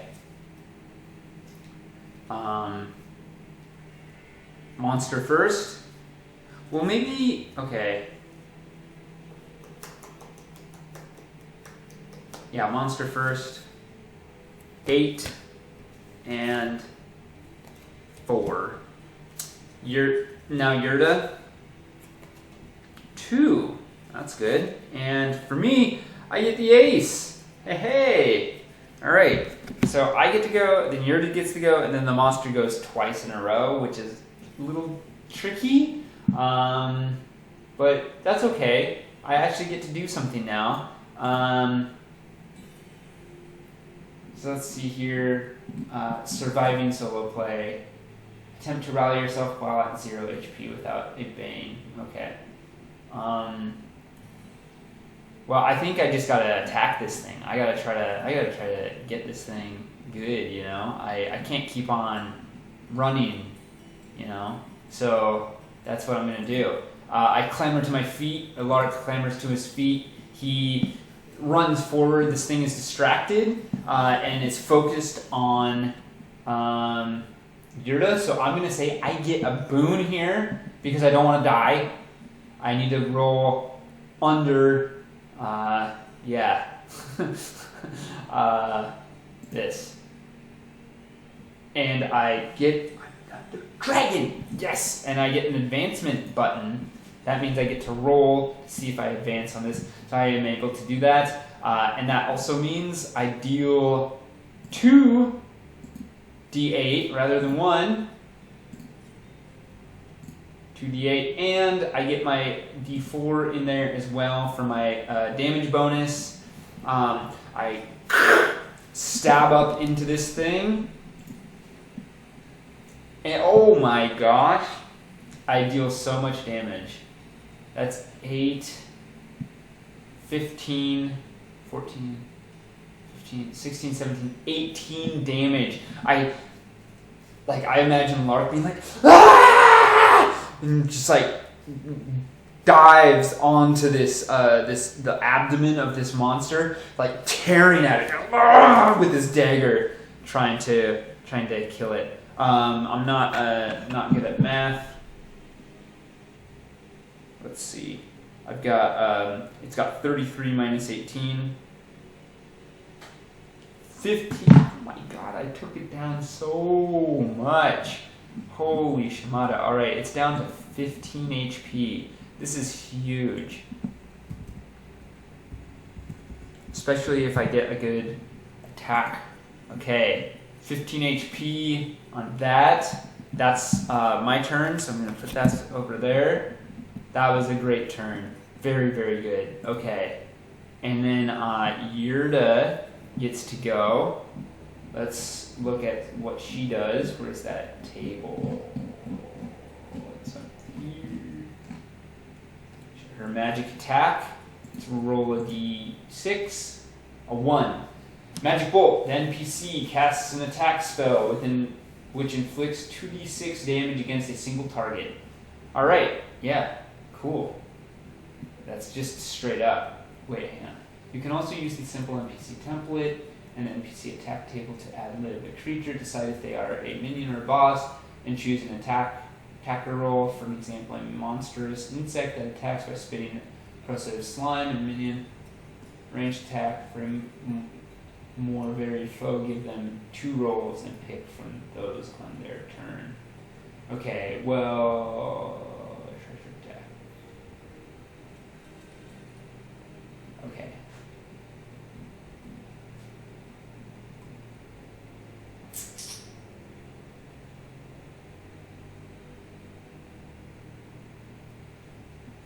Okay, yeah. Well, I'm just gonna say it just hits. Like, she's basically casts an attack spell. Oh, but she has to cast it. Yeah, right. This is the automatic one, but this is not automatic. So she needs to roll under 20. Oh, okay. And she does not. Can she push it? Nah. Okay, she tries to spin. She sees this thing coming at her. It rammed her, and she's like trying to cast a spell, but like her aim goes off because of the ramming attack that happened last time. This thing is injured and bleeding from its abdomen, but it's its turn now. Unfortunately, knocks the victim down. So she can't. That was tough to weave this magic spell. The spider goes. With a 3, it does a mesmerizing eye attack. It's facing Yurda. So Yurda's going to make a will save, roll under 20. And she does. She's able to resist it. And then it's going to go again. Spider goes one more time. A 1. Mandibles. The spider serrated mandibles swish through the air like scimitars. The attack inflicts 2d8 slashing damage. Even though it's... I'm going to say that because I'm attacking it... Oh, God, and then that was a 1. I'm going to roll with Bane because it's so injured, and I've sliced open its abdomen from the back, so it's going to roll one more time, and it gets an 11... Oh, wait. No, it doesn't...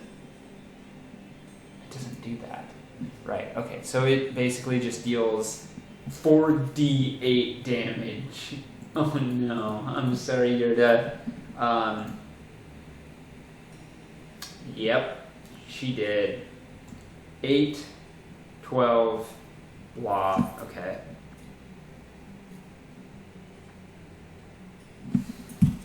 All right. Poor Yurda. Yurda gets attacked and she had her arcane shield, which blocks 9 damage. We'll just take that from here. So that's that. So there's still 9, 10 damage left. Oh, she's still dead.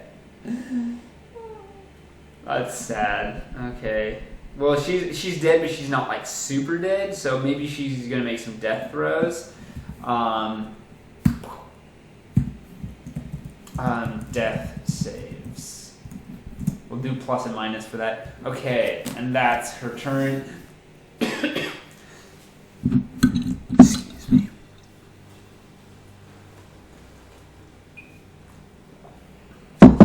Alright, so Yurda is ravaged by the mandibles of this spider, just tearing into her. The Lark sees this and is like, No! This was going to be a fun adventure. I think I'm going to have to abandon this quest. Alright, and end of the round, I'm going to roll for Mumber.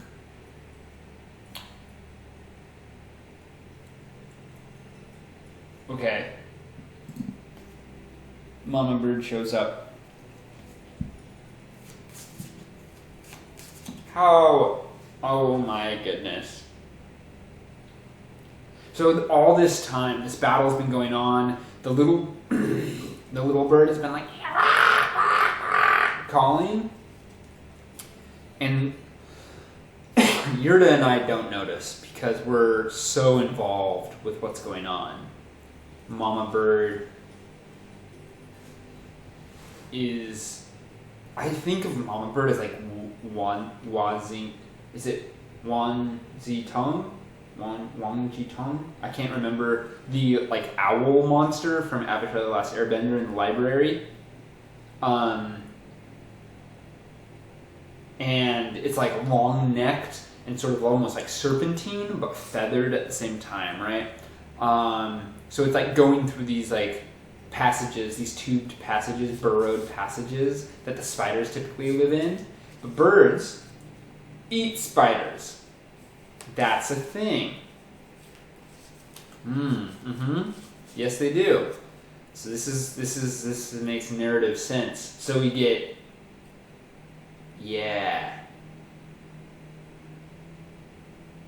So we get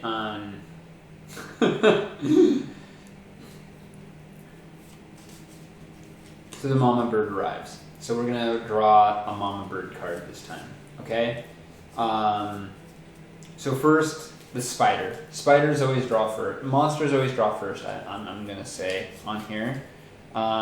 Which means they have the highest chance of getting a high card, but they also have the highest chance of getting a low card. So, because they're all in there. So, actually, let's do it like this. So, monster. Yeah, I like that. It's just easier that way. Okay, so monster, 4. Spider gets 4 and a 6. And then we do mama bird. Mama bird gets a 5. Yurda gets a 9. And I get a 7. Oh man, okay. So 4 is the first one. Yeah.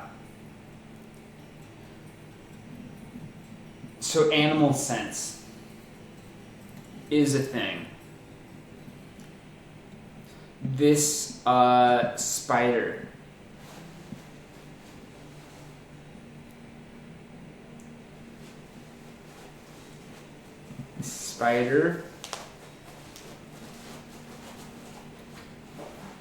senses mama bird coming. It would have to. Like spider senses, spidey sense, duh. And it's gonna lay off. It's also very injured. I've cut it open really bad. Lark has done a good job on his knife. So, yeah, this spider feels mama bird coming. And it's going to try to get away, I think. It's not even going to attack. It's going to use its movement to flee. Because nothing wants to die. And monsters and animals are like, we think of getting injured as like, especially in TTRPGs, and this is something that I dislike about like fight to the death scenarios. Like very few people will fight to the death, right?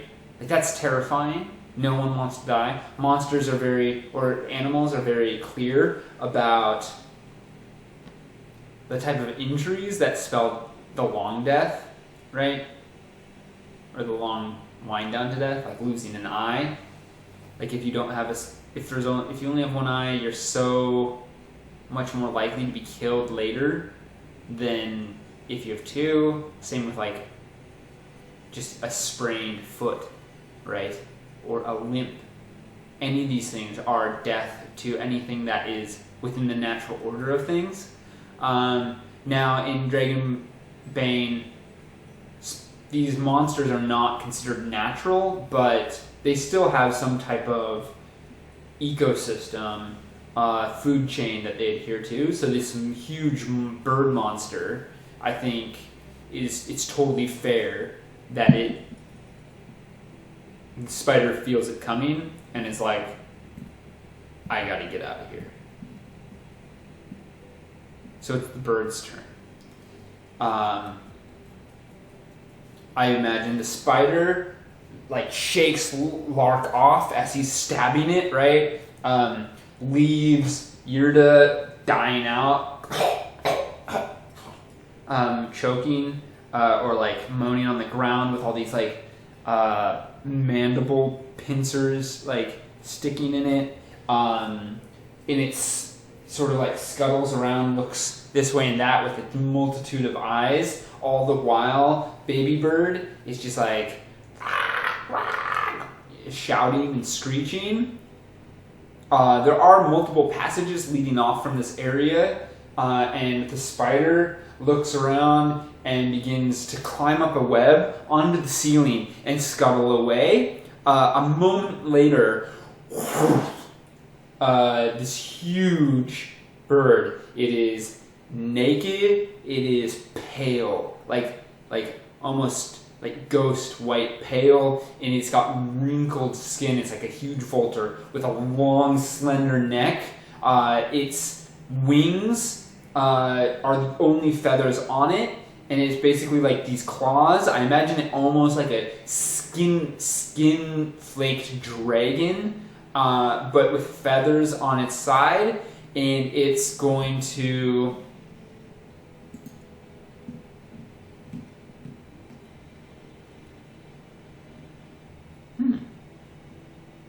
all right. I'm just using the dragon stat block for this thing just because I don't know what else it would do. Oh, I guess I could do sneaky attack, range attack, melee.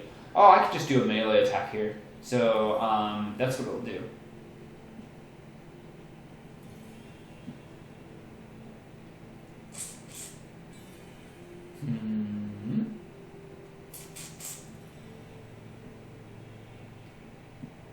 Oh, but these are like, it's a monster, and these are for NPCs. And this is like definitely not an NPC, not in the way we think of them. So it's gonna make, yeah, it's gonna do D6, it's gonna attack. Yeah. This mama bird attacks, like demon mama bird attacks the most likely prey.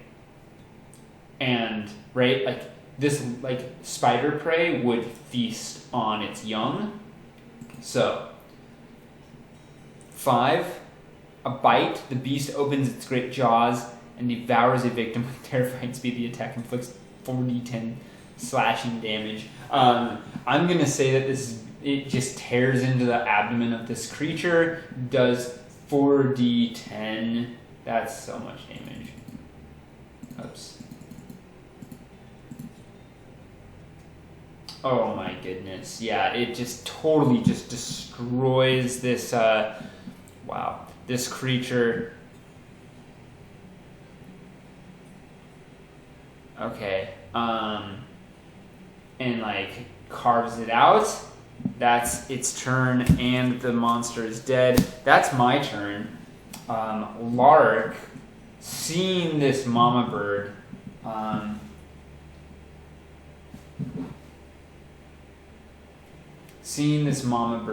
is going to he's going to go over and try to let the bird out, the little baby bird. So going to scramble, but I want to be sneaky about it, so I am going to roll sneak. Oh, I think I get, no. Okay, yeah. I'm going to sneak. I don't want to draw attention to myself.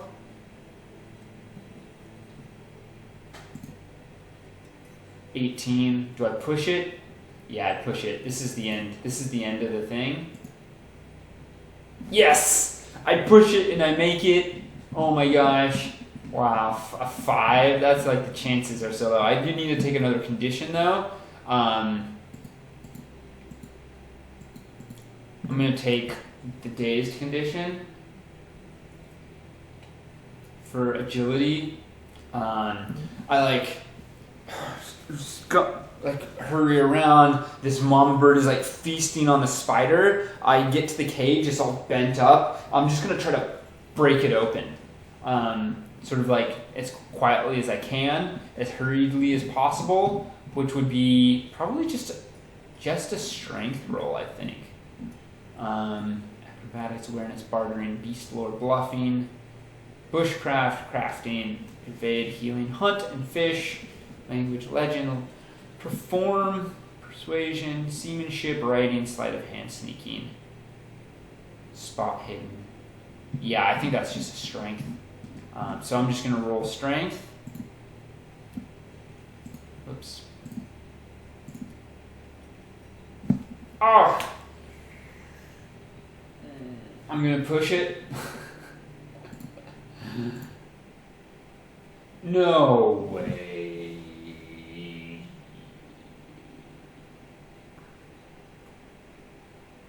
Okay.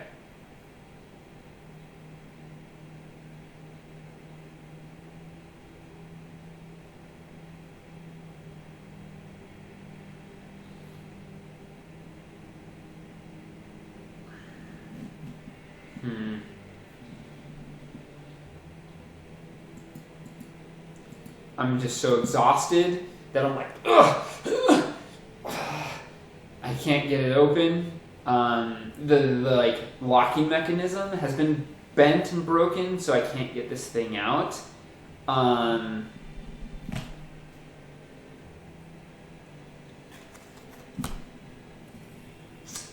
Poor lady. Poor lady Yerda is going to make a death save. So 1 is a death save, or 1 is a fail, 2 is a save. Oh, she makes it. So that's good. She's made 1.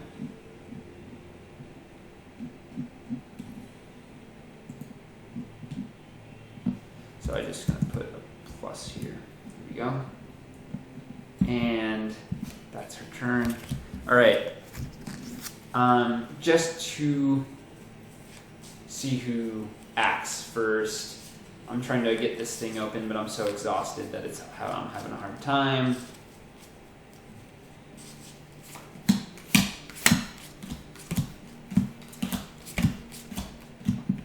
All right. Mama bird first. Oh. Ace, Mama Bird acts first, then Yerda, and then me. Yerda, 7, Lark, 8.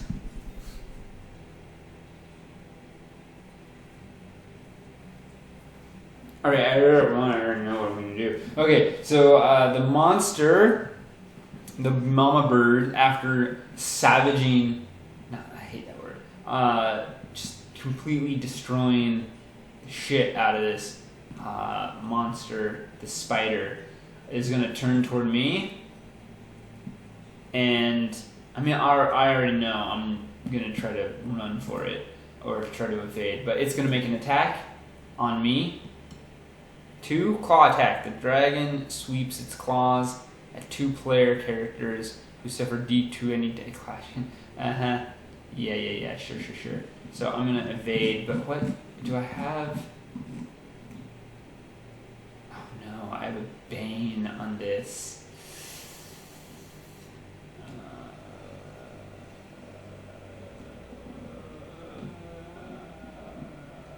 I got to evade with my life or I'm going to die. Where's the Bane?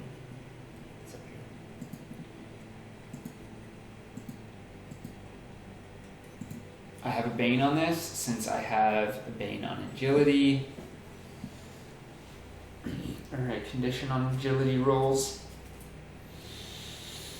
2 under 12 to save my life.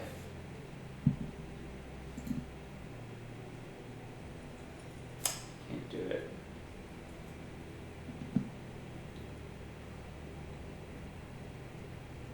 $2d10 slashing. I think I can still survive, but I can negate like 3 of that, but, or no, I negate 2, So I still take 11, which doesn't quite take me down. Because it would take me, if your life or HP goes to a negative that is equal to your positive, then you die automatically. There's nothing else that you get. So I am down. I think Mama Bird just like sort of like brushes me aside, doesn't take much, and just sort of like this claw like reaches out a claw and just like slashes through me. My leather armor just parts so easily. I fall back, bleeding from the chest. Lark is like, and Mama Bird is going to, yeah. All right. Mama Bird goes to her young in the cage. Yurda rolls a death save. 1 is a fail, 2 is a success. She succeeds. She's almost back up. That's 2 successes. And now it's my turn to make one. I fail. Oh wait. I can attempt to save myself actually. Where is that? Surviving solo play. Attempt to save your own life with a healing roll while at 0 HP. Here we go. Healing. I can roll healing.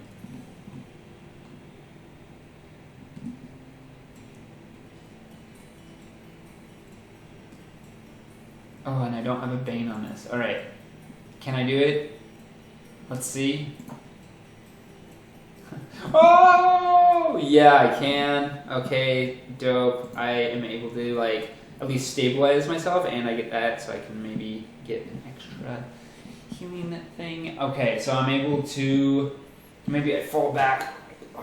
Like, I'm able to...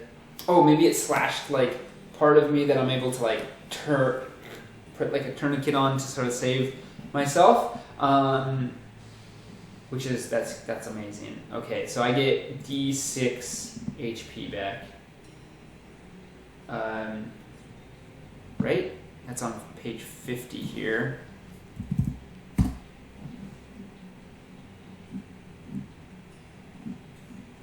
Saving a life. Death rolls.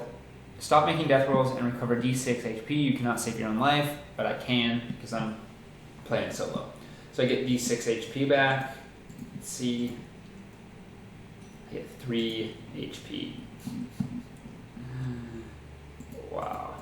But I'm totally gonna play dead. Playing dead as good as I can. I'm just gonna to see how good I can play dead. I'm playing dead pretty well. Okay, great. There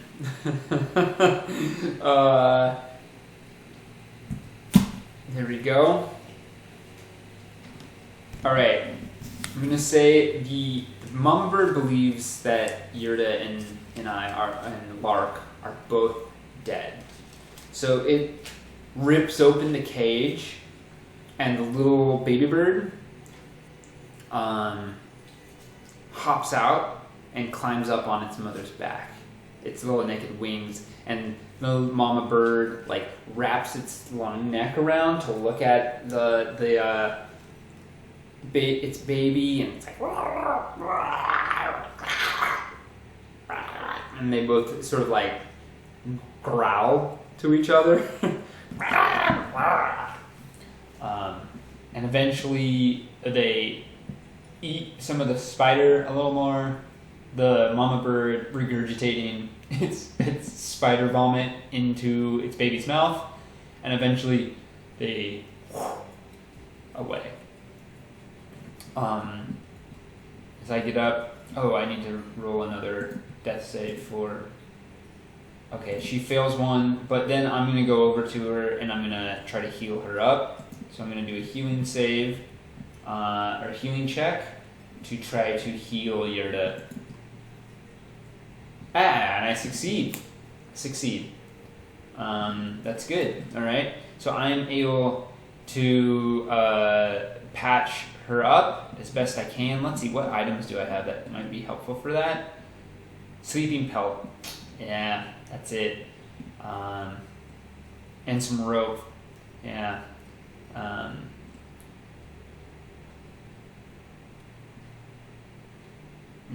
Yep.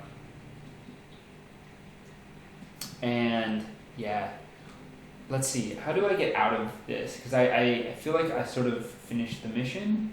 So, okay. Your mission, mission threats, Again, as detailed in the core rulebook, each time you roll a dragon or a demon when using a skill, tick the checkbox next to that skill. In addition, gain 5 advancement marks for skills of your choice when returning from a successful mission. This alternate reward replaces the standard system of advancements at the end of a session in group play. Making your advancement rolls between missions. Okay. As a standard, when you increase a skill level to 18, you gain a heroic ability of your choice. In addition, within the Alone in Deep Breach campaign, you may no more than twice reward your character a bonus heroic ability for a valiant sacrifice or astounding success on a mission. Wouldn't say this is an astounding success. No, I wouldn't. Yeah.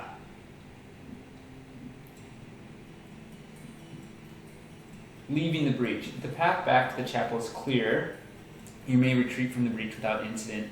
If the way is fraught with dangers, roll awareness or sneaking to see where you felt. Fair. If you fail, you must first overcome dangers such as an ambush or environmental peril.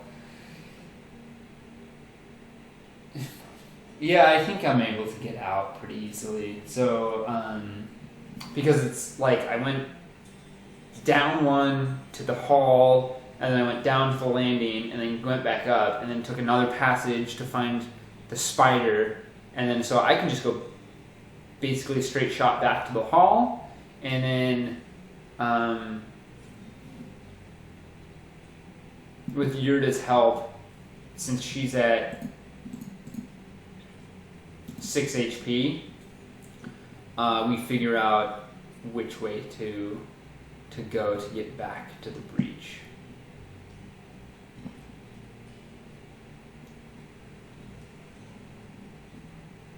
Interesting. All right, we...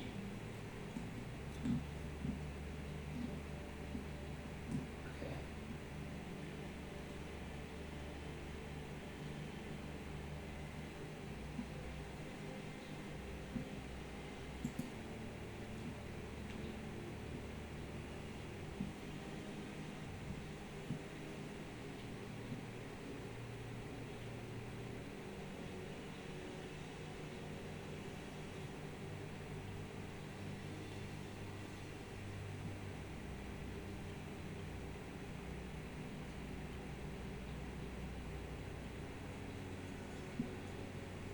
Interesting. Orcs and cultists are like the most common. That's interesting. Okay, so we come back up, just like, totally, like, we're both just like sort of holding each other as we come up, to the chapel. We walk up I might do a map of this breach, I think. This is going to be cool. We come back up.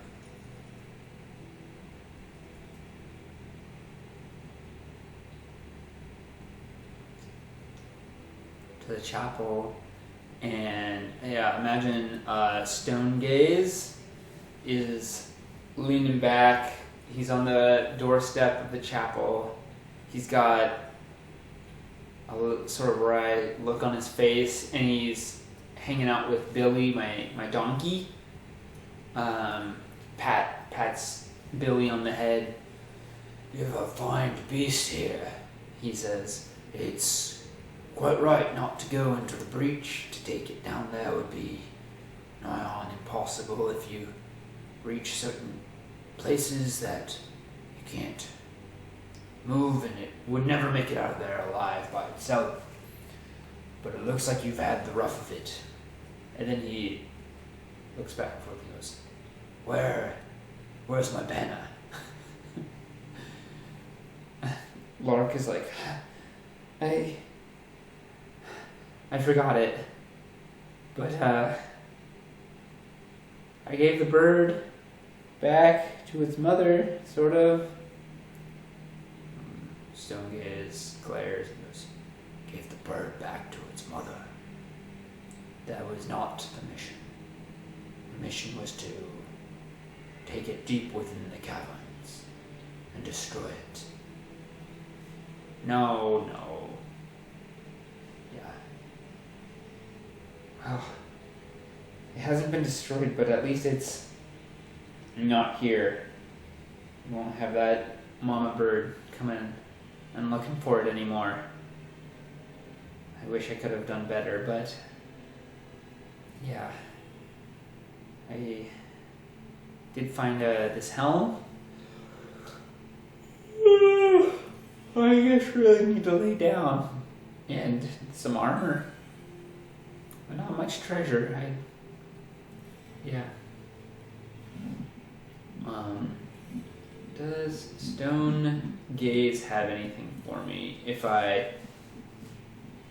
Like, is there rewards or anything? Facing combat.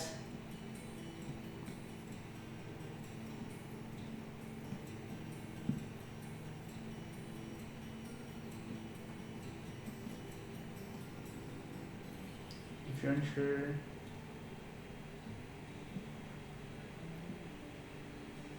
Okay. Let's see. Stone Gaze. Do you have any, like, treasure for me or anything?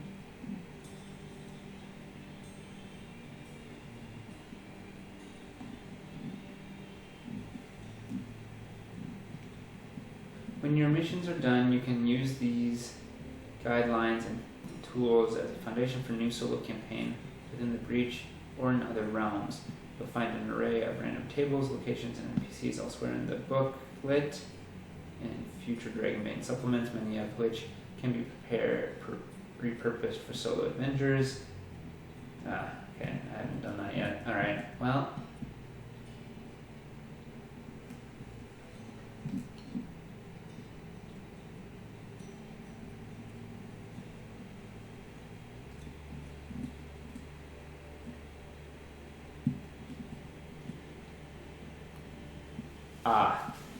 Okay, I'm just gonna do a scavenge thing, so we'll like just have it be one of these things. So I'm gonna do a D10.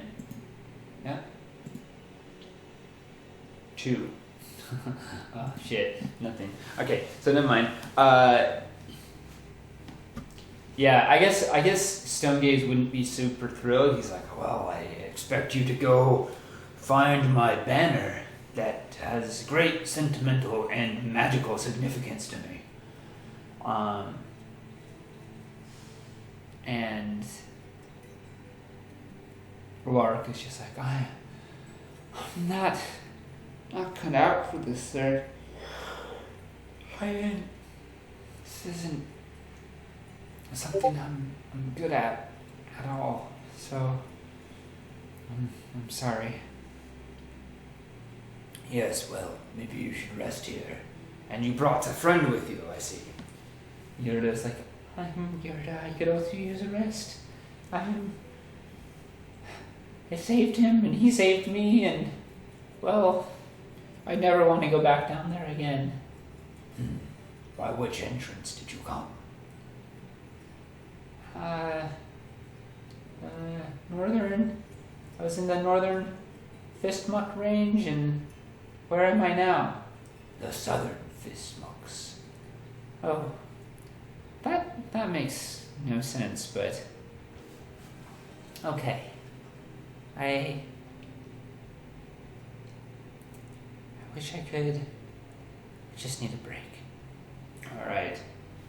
So let's look at leveling up real quick, because I finished a mission. I didn't do it exactly the way that that our appearance experience. Here we go. Advancement marks. When you have rolled a dragon or demon, when using a skill, tick the checkbox next to that skill at the end of the game session. The GM asks you the following questions about the session you just completed. For each question that you reply yes to and justify your answer, you may place an advancement mark next to an unmarked skill of your choice. The GM has the final word, but should adopt a permissive attitude. Did you participate in a game session?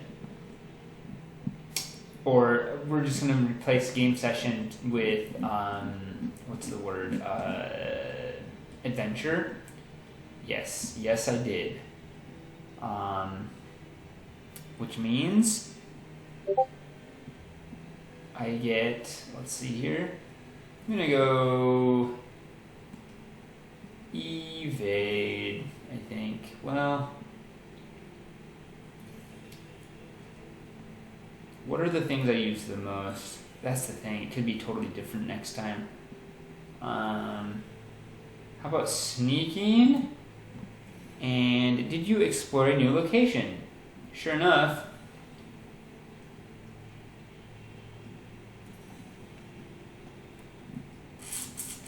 Oh, I'm gonna go brawling for sure.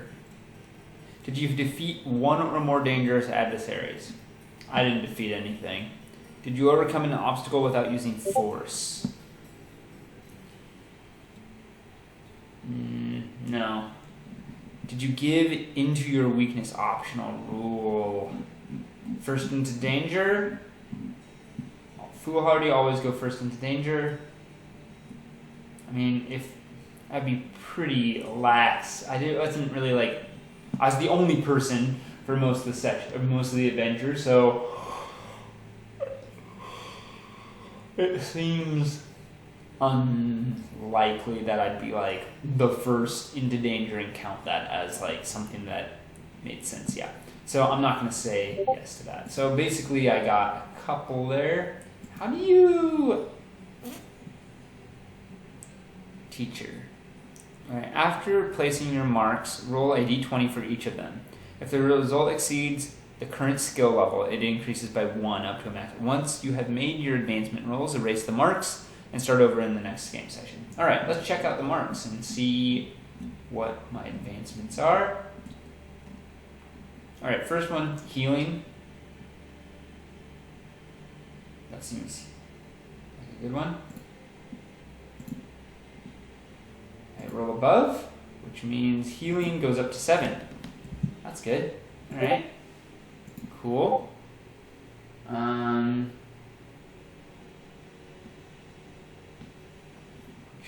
What's next? Sneaking. Yeah. 7. Oh man, I barely made that one. Alright. But I get it, so that's up there as well. And brawling. 15. Get it? 7. And knives. Let's see. 5. I rolled under, so I don't get it. Dang. Oh, I did that one already. I just gotta take that off. There we go. Teacher. A shift of intense training with a teacher whose skill level is 15 or higher and exceeds your own gives you an additional advancement roll to improve the skill in question. Make the roll immediately without waiting, blah, blah, blah. Okay? Magic. A school of magic that you already know can be improved like any other skill. However, learning new spells and schools of magic requires special training. For more information, right? Heroic abilities. You can earn new heroic abilities during play in 2 ways. When you increase your skill to level 18, you immediately gain after a grand heroic deed, the GM or the adventurer can reward you with a heroic ability. This should be a rare event even more than once per standard length adventure. Never more than one. Okay, to earn a new heroic ability, you must meet its skill requirement, overcome weakness. Okay, so I don't get a new heroic ability, which is sad. I sort of feel like I need one because it's nice that I can... My heroic abilities are fine, but they're not great. Yeah. And I didn't really find anything of like value. But I think next session we'll go to town, try to get some items, and then maybe start the prescribed quest called the Reforged Shard. Sounds sort of cool, and maybe we'll do that. So, yeah. I guess I get like what's the resting situation again? How does this work? Let's do this real quick just so I don't have to do it at the beginning. Next time opposed, boons, blah blah blah, combat melee, improved weapons, healing and resting. Here we go. Lost HP and willpower can be recovered by resting. There are 3 kinds of rest: round rest, stretch rest, and shift rest. While resting, you cannot perform any actions that require die rolls or willpower. Round rest, a quick rest. Stretch rest, a short rest. Oh, interesting. During a round rest, you recover D6 willpower, but no HP. You can only have a round rest once per shift. Stretch rest, a short rest that only lasts for a stretch of time. During stretch rest, you heal D6 and 2d6 HP if someone else is tending to your wounds with a healing roll. Interesting. During a stretch rest, you also recover D6 willpower points and heal a condition of your choice. Shift rest. A shift rest lasts one full shift of time and can only take place in a safe location. I'm back at the chapel, where there are no enemies. During a shift rest, you recover all your HP and all your and heal all conditions. That's the ticket. So I get all this back, and all my conditions go back to normal for my next adventure.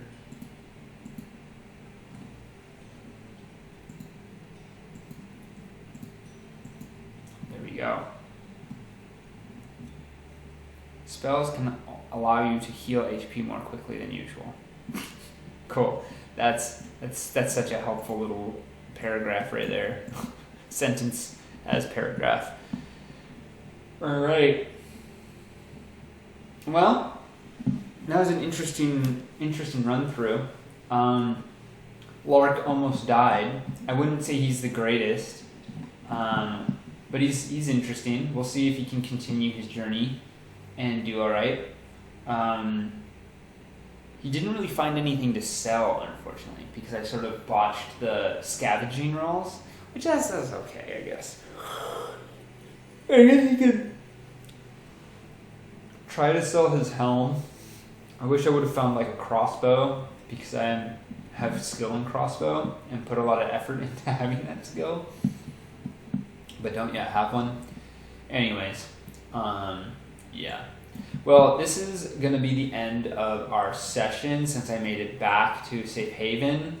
Maybe next time we'll go to town, try to buy some things. I do have a little bit of money, and meet some other NPCs. Maybe see if Yurda, what's up with her and what she wants to do, because maybe she needs to go back to Crowstall's Tower. And maybe that means Lark accompanies her. Who knows? We're going to find out. So, thank you so much for joining me. It was fun. I really thought I was going to die. I know that I took some liberties with Yurda. I mean, it said that I didn't send her on the right path, so she came back and helped me out. So that was lucky. Anyways, thank you so much for hanging. And quick plugs you can find in the notes at the bottom of this video or the description. We've got Roll VTT, which is what I'm using to make all my rolls and sort of like the video as well. And then we've got the Drive-Thru RPG link for Dragonbane is there, which is the system. If you purchase that, I think it's $25. You get the core rulebook, you get the adventure, you get the world setting, you get the bestiary, which is part of the core rulebook, but you also get the solo rules, which is what I'm using today, which are pretty comprehensive. It's very dungeon crawl focused, but I think we can take it out of the dungeon to go maybe to Crostal's Tower or wherever, because there is like a larger plot that I sort of have in mind. To maybe explore this world of mine. And last plug, I do DM on startplaying.games. If you're interested in playing in one of my games, I do run a 5e Eberron campaign every other Sunday, and I have a spot open. It's $15 per person per session. I have one spot open. I have 4 players right now. Would love to have a 5th. It's a lot of fun. The players are really great. They play off of each other really, really well. So shout out to them if they end up seeing this. It's a ton of fun every other week to play with them. I also run an Isle of Ix, which is like an old school game, OSR, and I use Roll for that. Roll VTT. I use Roll20 for my 5e games, but I use Roll VTT here for Isle of Ix, which is a lot of fun. Again, $15 per player per session. I've got 4 players right now. Could use a 5th, but I'm not sure how much longer that campaign's going to be going. It's a lot of fun, but we're pretty close to the end of the campaign, which is exciting. Probably like 4 or 5 more sessions, and it'll be done and dusted. But hey, if you want to learn a new system that's super fast and exciting, it's constant action, come check it out. It's very similar to Dragonbane, actually. It's got a lot of roll under mechanics. The damage system is really interesting. It's super wacky. A lot of just funny jokes and stuff like that if you like wacky stories, and sort of like genre fusion is really, really good. So Isle of Ix, check that out. I'll post that, the link to the PDF in that as well, for the description, in the description. Trying to think of anything else. Yeah, other than that, game on, or adventure on.